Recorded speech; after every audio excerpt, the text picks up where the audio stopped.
ಅವ್ರು ಗುರುತಿಸ್ಕೊಂಡು ಸರ್ ಏನು ಅಪ್ಡೇಟ್ ಆದರೂ ಟೆಕ್ನಿಕಲಿ ಅಪ್ಡೇಟ್ ಆಗ್ಬೋದು. ಹೌದು, ಸ್ವಭಾವ ಮತ್ತು ಮುಗ್ಧತೆ ಅಪ್ಡೇಟ್ ಆದರೆ ಅದು ಒಳ್ಳೇದಲ್ಲ ಅಂತ ನಾನು ಅನ್ಕೊಳ್ತೀನಿ. ಇನೋಷನ್ಸ್ ಇದೆ, ಎಲ್ಲರಲ್ಲೂ ಇರ್ತದೆ. ಆದರೆ ಈ ಒತ್ತಡದೊಳಗೆ ಅದು ಸ್ವಲ್ಪ ಸಂಪೂರ್ಣವಾಗಿ ಒಂದು ಮರೆಯಾಗಿ ಅದು ತೋರಿಕೆ ಕಾಣೋದಿಲ್ಲ. ಇನ್ನೋಸೆನ್ಸ್ ಕಡಿಮೆ ಆಗ್ತದೆ. ಅದನ್ನು ತೋರಿಸ್ಬೇಕು ಅನ್ನೋಂಥ ಪ್ರಸಂಗಗಳು ಅವ್ರಿಗೆ ಬರೋದಿಲ್ಲ. ಒಬ್ಬರು ಕ್ರಾಫ್ಟ್ ಟೀಚರ್ ಇದ್ದರು ಯಾವಾಗಲ್ಲವರು ಅಂತ. ಅವರು ಅದನ್ನು ಬಾಲ್ಯದೊಳಗೆ ನಾವು 8th 9th ಇದ್ದಾಗ ಆ ಕಿಂದರ್ ಜೋಗಿಯನ್ನು ಹೇಳಿದ್ರೆ ನಾವು ಮರುದಿವ್ಸನೇ ಇಂಥದ್ದನ್ನು ಬರೀಬೇಕಲ್ಲ ಅನ್ನುವಂಥ ಒಂದು ಅಪೇಕ್ಷೆ ಹುಡ್ತಿತ್ತು. ಆ ಮಂಗಗಳಂತೆ ಮಕ್ಕಳಿಗೆಲ್ಲ ಇದ್ದರೆ ಉದ್ದನೆ ಬಾಲ, ಗಿಡದಲ್ಲಿ ಕಟ್ಟಬೇಕಿತ್ತು ಎಲ್ಲ ಪ್ರೈಮರಿ ಸ್ಕೂಲ. ನಾನು ಚಂದ್ರಲೋಕಕ್ಕೆ ಹೋದರೆ ಇಸ್ರೋದವ್ರು ಮಾಡಿದ ತಪ್ಪು ಅಂತ ಒಂದು ಪದ್ಯ ಬರೆದೆ ನಾನು. ಈ ಹಾಸ್ಯದ ರೀತಿಯೊಳಗೆ ಹೇಳ್ತಾರೆ, ಬಡಿಗೆ ಹಿಡ್ಕೊಂಡು ಮುದುಕ ಹಿಂಗೆ ತಲೆ ಅಲ್ಗಾಡ್ಸ್ಕೊಂತ ನೆಲ್ದಾಗ ಚೆಂದ ಇಟ್ಕೊಂಡು ಯಾಕೆ ಹೋಗ್ತಾನೆ ಅಂದ್ರೆ ಕಳ್ಕೊಂಡು ಬಾಲ್ಯ ಹುಡುಕಾಡ್ತಿತ್ತ.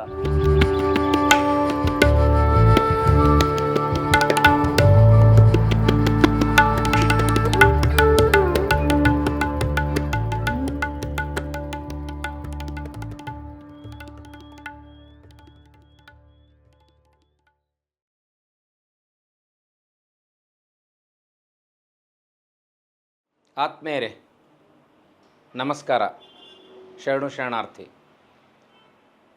ಕನ್ನಡದ ಅನೇಕ ಕವಿಗಳು, ಸಾಹಿತಿಗಳು, ಬರಹಗಾರರು ಬೇರೆ ಬೇರೆ ದಿಕ್ಕಿನತ್ತ ಸಾಗಿ ಒಂದು ದಡವನ್ನು ಸೇರ್ತಾರೆ.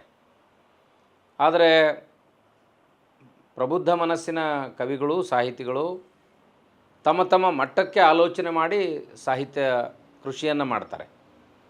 ಆದರೆ ನಾವು ಒಂದು ಕಾಲದಲ್ಲಿ ಮಕ್ಕಳಾಗಿರ್ತೇವೆ. ಬೆಳೆದ ಮೇಲೆ ಆ ಮಗುವಿನ ಮನಸ್ಥಿತಿಯನ್ನು ಅರ್ಥ ಮಾಡ್ಕೊಳ್ಳಿಕ್ಕೆ ವಿಫಲರಾಗಿಬಿಡ್ತೀವಿ. We forget our golden time, that's childhood. ಆದರೆ ಯಾರು ಮಕ್ಕಳ ಮನಸ್ಸನ್ನು ಗ್ರಹಿಸಿ ಮಕ್ಕಳ ಮಟ್ಟಕ್ಕೆ ಬರೆದು ಮಕ್ಕಳಿಗೆ ರಂಜನೆಯಾಗುವ ರೀತಿಯಲ್ಲಿ ಯಶಸ್ವಿ ಆಗ್ತಾರೋ ಅದು ನಿಜವಾದ ಮಕ್ಕಳ ಸಾಹಿತ್ಯ. ಈಗ ಜಾಗತಿಕ ಸಂದರ್ಭದಲ್ಲಿ ಈ ಕಾಮಿಕ್ಸ್ ಯುಗ ಬಂದಮೇಲೆ, ಸೈನ್ಸ್ ಆ್ಯಂಡ್ ಟೆಕ್ನಾಲಜಿ ಬಂದಮೇಲೆ ಈಗ ಓದು, ಗ್ರಹಿಕೆ ಬಹಳ ವಿಭಿನ್ನ ಬಣ್ಣಗಳಿಂದ ಕೂಡಿದ್ರಿಂದ ಮಲ್ಟಿ ಕಲರ್ ಅಂತ ಕರಿತೀವಿ. ಆ ಮಕ್ಕಳ ಓದಿನ ವಿಧಾನ ಬದಲಿಯಾಗಿದೆ. ಇಂಥ ಸಂದರ್ಭದಲ್ಲೂ ಕೂಡ 3.5 ದಶಕಗಳ ಕಾಲ ಕಾಲೇಜಿನ ಕನ್ನಡ ಪ್ರಾಧ್ಯಾಪಕರಾಗಿದ್ದು ನಿವೃತ್ತಿಯಾದ ನಂತರವೂ ಮಕ್ಕಳ ಸಾಹಿತ್ಯದ ಮೇಲೆ ಕೃಷಿ ಮಾಡಿರುವ ಪ್ರೊಫೆಸರ್ ಚಂದ್ರಗೌಡ ಕುಲಕರ್ಣಿ ಸರ್ ಅವರು ನಮ್ಮ ಜೊತೆಗಿದ್ದಾರೆ. ನಾನು ಅವರ ಬದುಕಿನ ಸಾಹಿತ್ಯದ ಅನೇಕ ಮಗ್ಗಲುಗಳನ್ನು ಅರ್ಥ ಮಾಡ್ಕೊಳ್ಳಿಕ್ಕೆ ಅವ್ರನ್ನ ಹಾರ್ದಿಕವಾಗಿ ಸ್ವಾಗತಿಸ್ತೇನೆ. ನಮಸ್ಕಾರ. ಶರಣಾರ್ಥಿ ಸರ್. ನಮಸ್ಕಾರ ಸರ್. ಸರ್, ಈಗ ನೀವು ಸಾಹಿತ್ಯದ ವಿದ್ಯಾರ್ಥಿನೇ ಹೌದು. ಆದರೆ ಏನು ಸಾಹಿತ್ಯದ ಪ್ರಕಾರದಲ್ಲಿ ಮಕ್ಕಳ ಸಾಹಿತ್ಯ ಅಂತೇನು ಇರಂಗಿಲ್ಲ. ಇಲ್ಲ, ಮಕ್ಕಳ ಸಾಹಿತ್ಯದ ಬರಹನೂ ಇರಂಗಿಲ್ಲ, ಮಕ್ಕಳ ಸಾಹಿತ್ಯ ಅಂತೂ ಇರಂಗಿಲ್ಲ. ಆದರೆ ಬಹಳ ಅಪರೂಪಕ್ಕೆ ಮಕ್ಕಳ ಸಾಹಿತಿಗಳು ಅಂತ ಅಲ್ಲಲ್ಲಿ ಗುರುತಿಸಲ್ಪಡ್ತಾರೆ. ನೀವು ಯಾಕೆ ಈ ಮಕ್ಕಳ ಸಾಹಿತ್ಯದ ಕಡೆಗೆ ಹೋದ್ರಿ? ಯಾಕೆ ಇದು ನಿಮ್ಮನ್ನು ಆಕರ್ಷಣೆ ಮಾಡ್ತು? ನಾನು ವಿಶೇಷವಾಗಿ ಬಾಲ್ಯದಲ್ಲಿ ಅತ್ಯಂತ ಮುಕ್ತವಾಗಿ ಇಡೀ ಸಂಭ್ರಮವನ್ನು ಬಾಲ್ಯದೊಳಗೆ ಅನುಭವಿಸಿದ್ನಲ್ಲ, ಆ ಅನುಭವಿಸಿದಂತಹ ಸಂಗತಿಗಳೆಲ್ಲ ಸಂಪೂರ್ಣವಾಗಿ ಇನ್ನೂ ನನಗೆ ಹೃದ್ಗತ ಅದ. ಅವು ತಕ್ಷಣ ಯಾವುದನ್ನು ನೆನೆಸ್ತೀನಿ, ಅದರ ಇಡೀಯಾದ ಚಿತ್ರಣ ಸ್ಪಷ್ಟವಾಗಿ ನನ್ನ ಕಣ್ಮುಂದೆ ಬಂದ್ಬಿಟ್ಟು. ನಮಗೂ ಬಾಲ್ಯ ಇತ್ತು ಸರ್, ನಾವು ಮುಗ್ಧರಾಗೇ ಇದ್ವಿ. ಆದ್ರೆ ಆ ಮುಗ್ಧತೆ ಬೆಳೆದಂಗೆಲ್ಲ ನಿಮಗೆ ಗೊತ್ತಿರಬೇಕು, ಟ್ಯಾಗೂರ್ ಅವರು ಒಂದು ಪದ್ಯದಲ್ಲಿ ಹೇಳ್ತಾರೆ, ಮಗು ಯಾವಾಗ ಅದಕ್ಕೆ ಮುಗ್ಧತೆ ಇರ್ತದೆ, ಜ್ಞಾನ ಇರಂಗಿಲ್ಲ. ಜ್ಞಾನ ಬಂದಮೇಲೆ ಮುಗ್ಧತೆ ಹೋಗಿಬಿಡುತ್ತಂತ, ಮುಗ್ಧತೆ ಮಾಯ ಆಗಿಬಿಡುತ್ತಂತ. ನಾವು ಮುಗ್ಧತೆ ಮಾಯ ಆದ ಸಂದರ್ಭದಲ್ಲಿ ಆ ಮುಗ್ಧತೆಯನ್ನು ನೆನೆಸ್ಕೊಂಡು ಹೆಂಗೆ ರೀಕ್ರಿಯೇಟ್ ಮಾಡಲಿಕ್ಕೆ ಸಾಧ್ಯ ಆಗ್ತದೆ? ಅದಕ್ಕೆ ನಿಮ್ಮ ಮುಗ್ಧತೆ ಇವತ್ತಿನವರೆಗೂ ಇರುವ ನಿಮ್ಮ ಮುಗ್ಧತೆಯ ಕಾರಣ ಅಂತೀರಿ? ಹೌದು.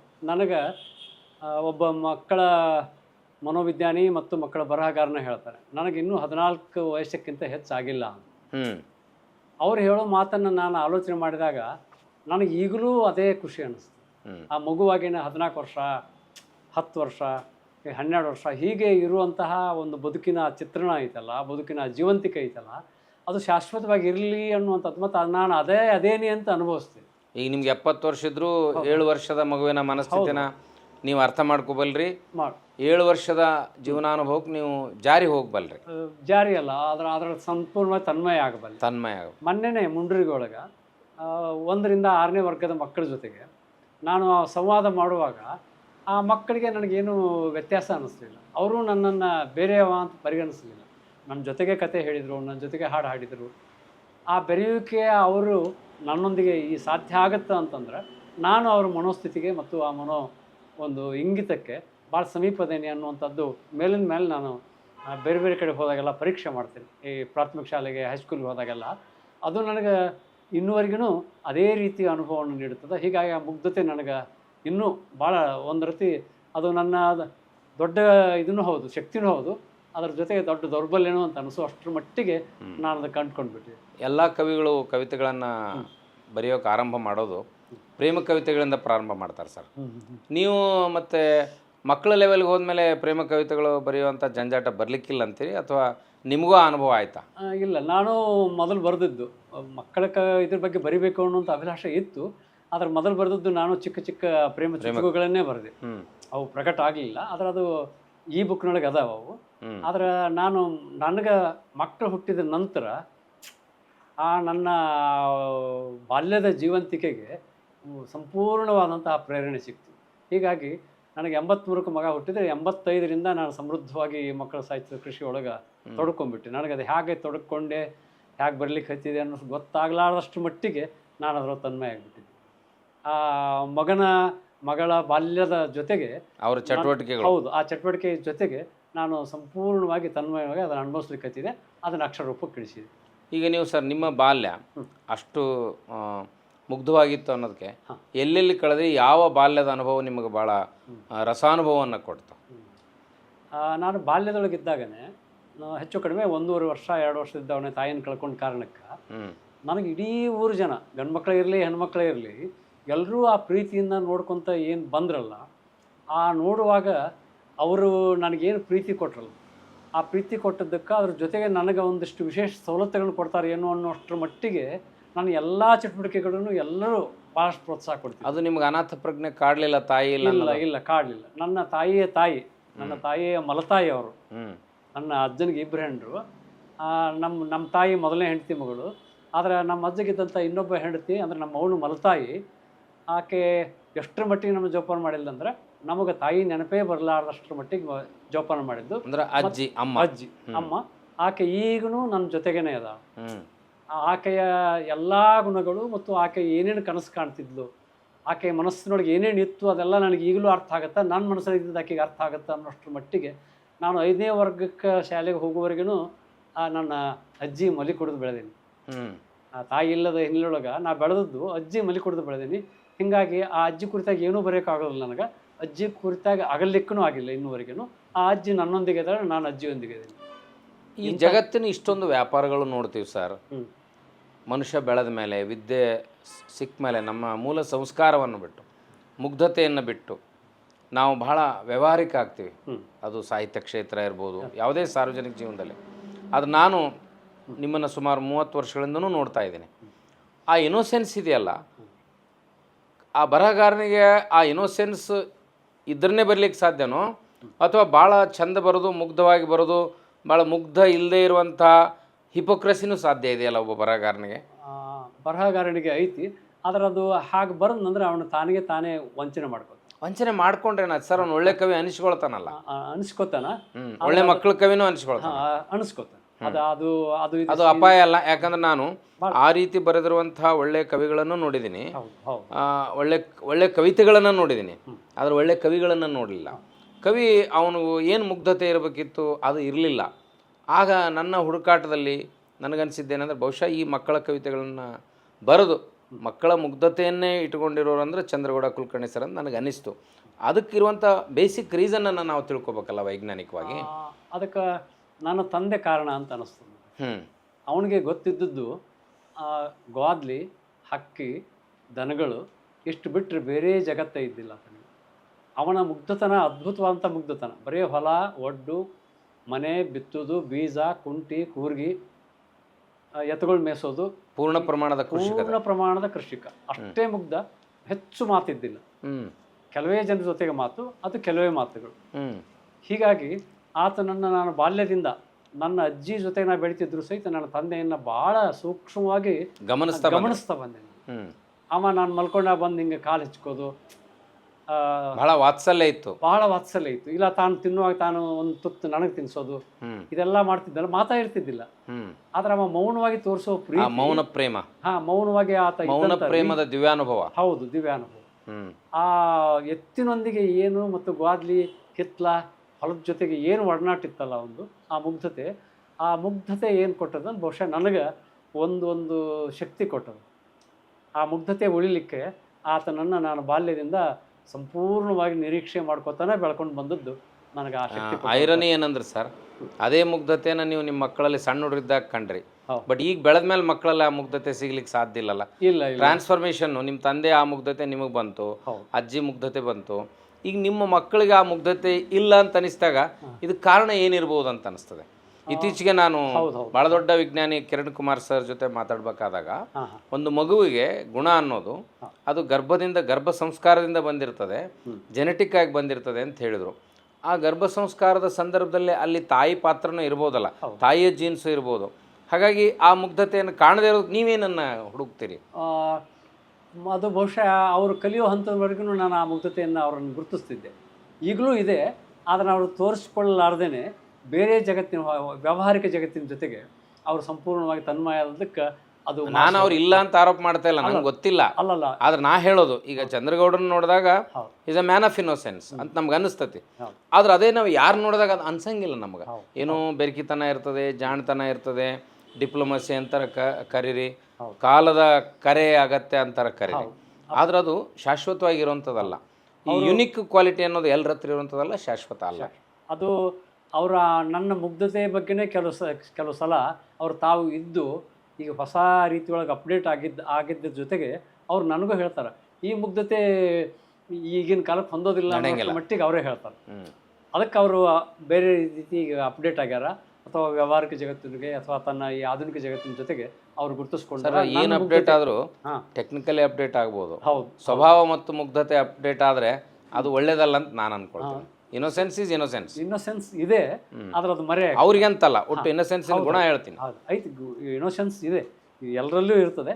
ಆದರೆ ಈ ಒತ್ತಡದೊಳಗೆ ಅದು ಸ್ವಲ್ಪ ಸಂಪೂರ್ಣವಾಗಿ ಒಂದು ಮರೆಯಾಗಿ ಅದು ತೋರಿಕೆ ಕಾಣೋದಿಲ್ಲ. ಇನ್ನೋಸೆನ್ಸ್ ಕಡಿಮೆ ಆಗ್ತದೆ. ಅದನ್ನು ತೋರಿಸ್ಬೇಕು ಅನ್ನೋಂಥ ಪ್ರಸಂಗಗಳು ಅವ್ರಿಗೆ ಬರೋದಿಲ್ಲ. ಅವಕಾಶಗಳು ಸಿಗಲಾರ್ದಾಗ ಅವರು ಏನು ಮಾಡ್ತಾರೆ ಅಂದರೆ ಮತ್ತೆ ಅದಕ್ಕೇ ಹೆಚ್ಚು ಒತ್ತು ಕೊಟ್ಟು ಅದೇ ಇದರೊಳಗೆ ಭಾಗವಹಿಸಿ. ನೀವು ನಿಮ್ಮ ತಂದೆಯ ಮುಗ್ಧತೆ ಹೇಳಿದ್ರಿ, ಅಜ್ಜಿಯ ಪ್ರೀತಿ ಹೇಳಿದ್ರಿ. ನೀವು ಈ ಶಿಕ್ಷಣ ಸಿಕ್ಕ ಮೇಲೆ ಸಾಹಿತ್ಯದ ವಿದ್ಯಾರ್ಥಿ ಆದ್ರಿ. ಅದರ ಎಲ್ಲವನ್ನು ಬಿಟ್ಟು ಮಕ್ಕಳ ಸಾಹಿತ್ಯದ ಕಡೆಗೆ ನಾನು ಹೋಗಬೇಕು, ಹೆಂಗೆ ಬರೆದ್ರೆ ಮಕ್ಕಳ ಸಾಹಿತ್ಯಕ್ಕೆ ಪ್ರೇರಣೆ ಆಗ್ತದೆ ಅಂತ ನಿಮ್ಗೆ ಅನಿಸ್ತು? ಯಾರು ನಿಮ್ಗೆ ಇದಕ್ಕೆ ಪ್ರೇರಕ ಶಕ್ತಿ ಈ ಸಾಹಿತ್ಯಕ್ಕೆ ಬರಲಿಕ್ಕೆ? ಒಂದದ್ದು ಮುಗ್ಧತೆ, ಎರಡನೇದು ಯಾವ ಕವಿ ಅಥವಾ ಯಾವ ಸಾಹಿತಿ ನಿಮ್ಮ ಮೇಲೆ ಇದಕ್ಕೆ ಪ್ರಭಾವವನ್ನು ಬೀರಿದ್ರು? ಈ ಪಠ್ಯದೊಳಗಿನ ಪದ್ಯಗಳನ್ನು ಓದುವಾಗ, ಹಾಡುವಾಗ, ವಾಚನ ಮಾಡುವಾಗ, ನನಗೆ ಭಜನಾ ಪದ ಕೇಳುವಾಗ, ಬಾಲ್ಯದೊಳಗೆ ಗೀ ಪದ ಕೇಳುವಾಗ ನಾನು ಯಾಕೆ ಹೀಗೆ ಬರೀಬಾರ್ದು, ನನಗೆ ಬರೆಯಕ್ಕೆ ಬರ್ತತಾನೆ ಇದು ಅನ್ನುವಂಥದ್ದನ್ನು ಎಲ್ಲದರಲ್ಲೂ ಹುಡುಕಾಡ್ತಿದ್ದೆ ನಾನು. ಕೀರ್ತನದೊಳಗೆ ಎಲ್ಲೇ ಹಾಡಿದ್ರು, ಯಾವ ವಚನ ಹಾಡಿದ್ರು, ದಾಸರ ಪದ, ಇವ್ರು ದೊಂಬೆ ದಾಸರು ಬಂದು ಹಾಡಿದ್ರು, ಈ ರಾಮಕುಂಡೆಯವರು ಹಾಡಿದ್ರು ಸಹಿತ ಹಂಗೆ ನನಗೆ ಬರೆಯಕ್ಕೆ ಬರ್ತದೆ ಅಂತ ಹುಡುಕಾಡ್ತಿದ್ದೆ. ಅಂದ್ರೆ ಪ್ರಾಸವನ್ನು ಹುಡುಕಾಡ್ತಿದ್ದೆ. ಆದರೆ ಹುಡುಕಾಟದೊಳಗೆ ಈ ಶಾಲೆಯೊಳಗಿನ ಈ ಪದ್ಯಗಳ ಮಾದರಿ ಏನೈತಲ್ಲ, ಅದು ನನ್ನ ಸ್ವಭಾವಕ್ಕೆ, ನನ್ನ ಮುಗ್ಧತೆಗೆ ಭಾಳಷ್ಟು ಹೊಂದಿಕೆ ಆಗಿಬಿಡ್ತು. ಹೀಗಾಗಿ ನಾನು ಅಲ್ಲಲ್ಲೇ ಪತ್ರಿಕೆಯೊಳಗೆ ಬಂದದ್ದು, ಪಠ್ಯದೊಳಗಿದ್ದದ್ದು, ಆಮೇಲೆ ಆ ಕುರಿತಾಗಿ ಅಲ್ಲಲ್ಲಿ ಸ್ವಲ್ಪ ಈ ಪದವಿ ಹಂತಕ್ಕೆ ಬಂದ ಮೇಲೆ ಮಕ್ಕಳ ಸಾಹಿತ್ಯದ ಕುರಿತಾಗಿ ಅಲ್ಲಲ್ಲಿ ಅಷ್ಟು ಓದ್ಲಿಕ್ಕೆ ಹಚ್ಚಿದ ಕೂಡಲೇ ನನಗೆ ಆ ಸೆಳೆತ ಪ್ರಾರಂಭ. ಹೀಗಾಗಿ ಆ ಮಕ್ಕಳ ಸಾಹಿತ್ಯದ ಕುರಿತಾಗಿ ನಾನು ಬರಲಿಕ್ಕೆ ಪ್ರಾರಂಭ ಮಾಡಿ.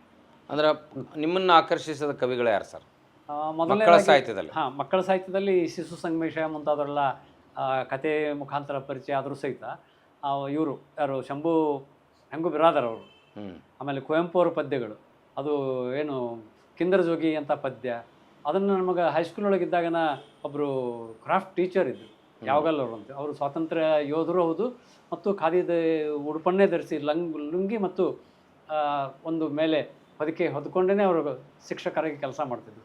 ಅವರು ಅದನ್ನು ಬಾಲ್ಯದೊಳಗೆ ನಾವು 8th 9th ಇದ್ದಾಗ ಆ ಕಿಂದರ್ ಜೋಗಿಯನ್ನು ಹೇಳಿದ್ರೆ ನಾವು ಮರುದಿವ್ಸನೇ ಇಂಥದ್ದನ್ನು ಬರೀಬೇಕಲ್ಲ ಅನ್ನುವಂಥ ಒಂದು ಅಪೇಕ್ಷೆ ಹುಡ್ತಿತ್ತು. ಹಾಗಾಗಿ ಎಲ್ಲೇ ಏನು ಸಿಕ್ಕರೂ ಅದನ್ನು ಹುಡುಕಿ ಓದುವಂಥ ಒಂದು ಪ್ರಮೇಯ ಪ್ರಾರಂಭ ಆಯಿತು. ಈ ಭಾಗದೊಳಗೆ ವಿಶೇಷವಾಗಿ ನಮಗೆ ಶಂಭು ಬಿರಾದರ್ ಅವರು ನಾವು ಎಳೆಯರು ಅನ್ನುವಂಥ ಪದ್ಯಗಳಿಂದ ಹಿಡ್ಕೊಂಡು ಆಮೇಲೆ ನಮ್ಮ ಪಠ್ಯದೊಳಗಿರುವಂಥ ಪದ್ಯಗಳ ಪ್ರೇರಣೆಯಿಂದ ನಾನು ಈ ಮಕ್ಕಳ ಸಾಹಿತ್ಯದ ಕೃತಿ ರಚನೆಗೆ ತೊಡಕೊಂಡೆ. ನಿಮ್ಮ ಭಾಳ ಜನಪ್ರಿಯ ಮಕ್ಕಳ ಕವಿತೆ ಯಾವುದು? ನಿಮಗೂ ಇಷ್ಟ ಆಗಿರಬೇಕು, ಅದು ಭಾಳಷ್ಟು ಜನರಿಗೆ ಇಷ್ಟ ಆಗಿದ್ದು ಯಾವುದು? ಇತ್ತೀಚೆಗೆ ನಾನು ಉದ್ದನೆ ಬಾಲ ಇದ್ದರೆ ಅನ್ನುವಂಥ ಒಂದು ಸಂಕಲನ, ಅದು ನನ್ನ ಚಿಲಿಪಿಲಿ ಶ್ರೀಗಂಧ ಅನ್ನೋ ಸಂಕಲನದೊಳಗಿದೆ. ಆ ಮಂಗಗಳಂತೆ ಮಕ್ಕಳಿಗೆಲ್ಲ ಇದ್ದರೆ ಉದ್ದನೆ ಬಾಲ, ಗಿಡದಲ್ಲಿ ಕಟ್ಟಬೇಕಿತ್ತು ಎಲ್ಲ ಪ್ರೈಮರಿ ಸ್ಕೂಲ. ಈ ಒಂದು ಪದ್ಯ ಎಲ್ಲಿ ಹೇಳಿದ್ರು ಮಕ್ಕಳು ಭಾಳಷ್ಟು ಅದನ್ನು ಸ್ವೀಕಾರ ಮಾಡ್ಯಾರ, ನನಗೂ ಖುಷಿ ಕೊಟ್ಟಿದ್ದದೆ. ಮತ್ತು ಈ ರೀತಿಯ ವಿಸ್ಮಯ ಮತ್ತು ಅದ್ಭುತ ಪರಿಕಲ್ಪನೆ ಏನೈತಲ್ಲ, ಈ ಅದ್ಭುತ ಪರಿಕಲ್ಪನೆ ಕಟ್ಟೋದಕ್ಕೆ ನನಗೆ ತೇಜಸ್ವಿ ಕಾರಣ. ನಾನು ಪದವಿ ಹಂತದ ನಂತರ ತೇಜಸ್ವರನ ಹುಚ್ಚಿಡಿದು ಓದಿದೆ. ಅವರು ಅದ್ಭುತ ಜಗತ್ತು, ವಿಸ್ಮಯ, ಯಮಳ ಪ್ರಶ್ನೆ, ಚಿದಂಬರ ರಹಸ್ಯ ಏನು ನೋಡಿದ್ರು ನಿಗೂಢತೆ ಕುರಿತಾಗಿನ ಅವರು ಬರೀತಿದ್ರಲ್ಲ, ಆ ನಿಗೂಢತೆ, ಬೆರಗು, ಜನಪದ ಒಗಟು, ಈ ವಚನಕಾರರಲ್ಲಿ ಬರುವಂಥ ಬೆಡಗಾಗಲಿ, ನಮ್ಮ ಜನಪದ ಹೆಣ್ಮಕ್ಳು ಹೇಳುವಂಥ ಒಡಪಾಗಲಿ, ಅದರ ಜೊತೆಗೆ ಅವರು ನಿಗೂಢತೆ ಬಗ್ಗೆ ಹೇಳುವಂಥ ಈ ಬೆರಗಿನ ಸಂಗತಿಗಳಾಗಲಿ, ಈ ಸಂಗತಿಗಳು ಮಕ್ಕಳನ್ನು ತಕ್ಷಣ ಸೆಳಿತಾವ ಅನ್ನುವಂಥ ಒಂದು ಸೂತ್ರ ನನಗೆ ಗೊತ್ತಾಯಿತು. ಹೀಗಾಗಿ ವಿಚಿತ್ರವಾದ ಕಲ್ಪನೆಗಳನ್ನು ಮತ್ತು ಅದ್ಭುತ ಕಲ್ಪನೆಗಳನ್ನು ಮತ್ತು ವಿಸ್ಮಯಗಳನ್ನು ಕೊಡುವಂಥ ಪ್ರಯತ್ನ ಏನದಲ್ಲ, ಆ ಪ್ರಯತ್ನಕ್ಕೆ ಈ ಬಾಲ ಇದ್ದರೆ ಏನಾಗ್ತಿತ್ತು ಅನ್ನುವಂಥ ಒಂದು ಪರಿಕಲ್ಪನೆ ಹಿಡ್ಕೊಂಡು ನಾನು ಅದೇ ಮಾದರಿ ಒಳಗೆ ಸುಮಾರು ಒಂದು 50-60 ಪದ್ಯಗಳನ್ನು ಬರೆದೇನೆ, ಬೇರೆ ಬೇರೆ ವಿನ್ಯಾಸ ಇಟ್ಕೊಂಡು. ಆನೆ ಹೋಗಿ ಇರುವೆ ಆದರೆ, ಇರುವೆ ಹೋಗಿ ಆನೆ ಆದರೆ, ಹಂಗೆ ಮಕ್ಕಳು ಕಲ್ಪಿಸ್ಕೊಂಡ್ರು. ನಾನು ಚಂದ್ರಲೋಕಕ್ಕೆ ಹೋದರೆ, ಇಸ್ರೋದವ್ರು ಮಾಡಿದ ತಪ್ಪು ಅಂತ ಒಂದು ಪದ್ಯ ಬರೆದೆ ನಾನು. ಇಸ್ರೋಕ್ಕೆ ನಮ್ಮ ಇದನ್ನು ಕಳಿಸಿದ ತಕ್ಷಣವೇ ಬರೆದಾಗಿಂದಾಗ ನಾನು ಮೊಬೈಲ್ನಾಗ ಟೈಪ್ ಮಾಡಿ ಪ್ರಜಾವಾಣಿ ಪತ್ರಿಕೆ ಕಳಿಸಿದೆ. ಪ್ರಜಾವಾಣಿಯಿಂದ 10 ನಿಮಿಷದಾಗ ಫೋನ್ ಬಂತು, ನೀವು ಅದು ಶುಕ್ರವಾರ ಇರಬೇಕು, ನೀವು ರವಿವಾರದ ಪತ್ರಿಕೆ ನಾವು ಪ್ರಕಟ ಮಾಡ್ತೀವಿ, ಮತ್ತು ಬೇರೆ ಯಾವ ಪತ್ರಿಕೆಗೆ ಇದನ್ನು ಈ ಕವಿತೆ ಕಳಿಸ್ಬಾಡ್ರಿ, ಮತ್ತು ಬೇರೆ ಎಲ್ಲರೂ ಕಳಿಸಿರೇನು ಅಂತ ಕೇಳಿದರು. ನಾನು ಕರ್ಕೊಂಡು ಹೋಗ್ಲಾರ್ದನ ಅವ್ರು ದೊಡ್ಡ ತಪ್ಪು ಮಾಡಿಬಿಟ್ರು. ನಾನು ಲ್ಯಾಂಡರ್ನ್ಯಾಗ ಹೋಗ್ತಿದ್ದೆ, ಅಲ್ಲೇ ಇದ್ರೊಳಗೆ ರೋವರ್ನೊಳಗೆ ಇಳಿತಿದ್ದೆ, ಅವ್ರಿಗೆ ಏನು ಬೇಕಾದೆಲ್ಲ ಮಾಹಿತಿ ತರ್ತಿದ್ದೆ. ಆದರೆ ನನಗೊಂದು ಮಾತು ಹೇಳಲಾರ್ದ ಇಸ್ರೋದವ್ರು ತಪ್ಪು ಮಾಡಿಬಿಟ್ರ, ಅವ್ರು ಕಳಿಸ್ಬಿಟ್ರು ಅನ್ನುವಂಥ ರೀತಿ ಒಳಗೆ ಆ ಅದ್ಭುತ ಪರಿಕಲ್ಪನೆಯನ್ನು ಆ ಪದ್ಯದೊಳಗೆ ತಂದೆ. ಅದೇ ಮಾದರಿಯೊಳಗೆ ಮತ್ತೆ ನಾನು 5-6 ಪದ್ಯಗಳನ್ನು ಬರೆದೆ, ಬೇರೆ ಪತ್ರಿಕೆ ಒಳಗೆ ಬೇರೆಯವರು ಪ್ರಕಟ ಆದವು. ಆದರೆ ಅದನ್ನು ಮಾತ್ರ ದೊಡ್ಡ ಒಂದು ಅರ್ಧ ಪುಟದಷ್ಟು ವಿಸ್ತಾರವಾದ ಚಿತ್ರಗಳನ್ನ ಹಾಕಿ ಪ್ರಜಾವಾಣಿಯವರು ಪ್ರಕಟ ಮಾಡಿದರು. ಏನಿತ್ತು ಸರ್ ನಿಮ್ಮ ಕಾನ್ಸೆಪ್ಟ್? ಇಸ್ರೋದವ್ರು ಅಲ್ಲಿಗೆ ಹೋಗಬಾರ್ದು ಅನ್ನೋದು? ಹೋಗಬಾರ್ದು ಅನ್ನೋದಿಲ್ಲ, ನಾನು ಕರ್ಕೊಂಡು ಹೋಗಿಲ್ಲ ಅವರನ್ನು. ಯಾರನ್ನ ಕರ್ಕೊಂಡು ಹೋಗ್ಬೇಕಾಗಿತ್ತು? ಮಗುಗೆ ಅನಿಸ್ತದ? ಹೌದು. ಏನು ಮಾಡ್ತಿತ್ತು ಮಗು ಅಲ್ಲಿ ಕರ್ಕೊಂಡು? ನಾನು ಹೋಗಿ ಕರ್ಕೊಂಡು ಹೋಗಿದ್ದು, ನಾನು ಇಳಿತಿದ್ದೆ, ಅವ್ನು ಚಂದ್ರನ ಕಿವಿ ಹಿಂಡಿ ಕೇಳಿ ಮಾಹಿತಿ ತೊಗೊಂಡು ಬರ್ತಿದ್ದೆ ಅವನ ಕಡೆ. ಇಸ್ರೋದವ್ರು ಕಂಡ ಚಂದ್ರ, ಮಗು ಕಂಡ ಚಂದ್ರ ಎರಡು ಬೇರೆ ಬೇರೆನ? ಯಾಕಂದ್ರೆ ಈ ಚಂದ್ರ ಭಾಳ ಬೆಳ್ಳಗೆ ಚಂದ ಕಾಣ್ತಾನ, ಅದಕ್ಕೆ ಮಗುಗೆ ಅಲ್ಲಿ ಹೋಗ್ಬೇಕು ಅನಿಸ್ತೋ ಹೆಂಗ ಸರ್? ಮಗುಗೆ ಹೋಗ್ಬೇಕು ಅನ್ನೋದು ಮುಗ್ಧತೆ ಅದೇ ಹೌದು. ಆದ್ರೆ ಇವ್ರು ನಾನು ಬಿಟ್ಟು ಹೋಗ್ಯಾರ. ನಾನು ಆದ್ರೆ ಈ ವಿಜ್ಞಾನದ ಬಗ್ಗೆನೂ ಮಗುವಿಗೆ ಆಸಕ್ತಿ ಐತಿ. ವಿಜ್ಞಾನದ ಬಗ್ಗೆನೂ ಮಗುವಿಗೆ ಆಸಕ್ತಿ ಇತ್ತು, ಕುತೂಹಲ ಐತಿ. ಅದಕ್ಕೆ ನನಗೆ ಕುತೂಹಲ ಇತ್ತಲ್ಲ, ಆ ಕುತೂಹಲಕ್ಕೆ ನನ್ನೂ ಕರ್ಕೊಂಡು ಹೋಗ್ಬೇಕಾಗಿತ್ತು ಅನ್ನುವಂಥದ್ದು ಇದು. ಈ ಪದ್ಯನ ನಾನು ಶಾಲೆ ಒಳಗೆ ಹೇಳಿದೆ. ಒಂದು ಸಲ ಇವರು ಯಾರು ಅಜಿಂ ಪ್ರೇಮ್ಜಿ ಯೂನಿವರ್ಸಿಟಿ ಒಳಗೆ ಒಂದು ಸಭೆ ನಡೆದಿತ್ತು. ಅಲ್ಲಿ ನಾಗೇಶ್ ಹೆಗಡೆ ಅವರು ಬಂದಿದ್ದರು. ನಾವು ಇದನ್ನೆಲ್ಲ ಚಿಕ್ಕ ಚೌಪಡಿಯೊಳಗೆ ನಾನು ಒಂದು 10-15 ಕವಿತೆಗಳನ್ನ ಪ್ರಕಟ ಮಾಡಿದ್ದೆ.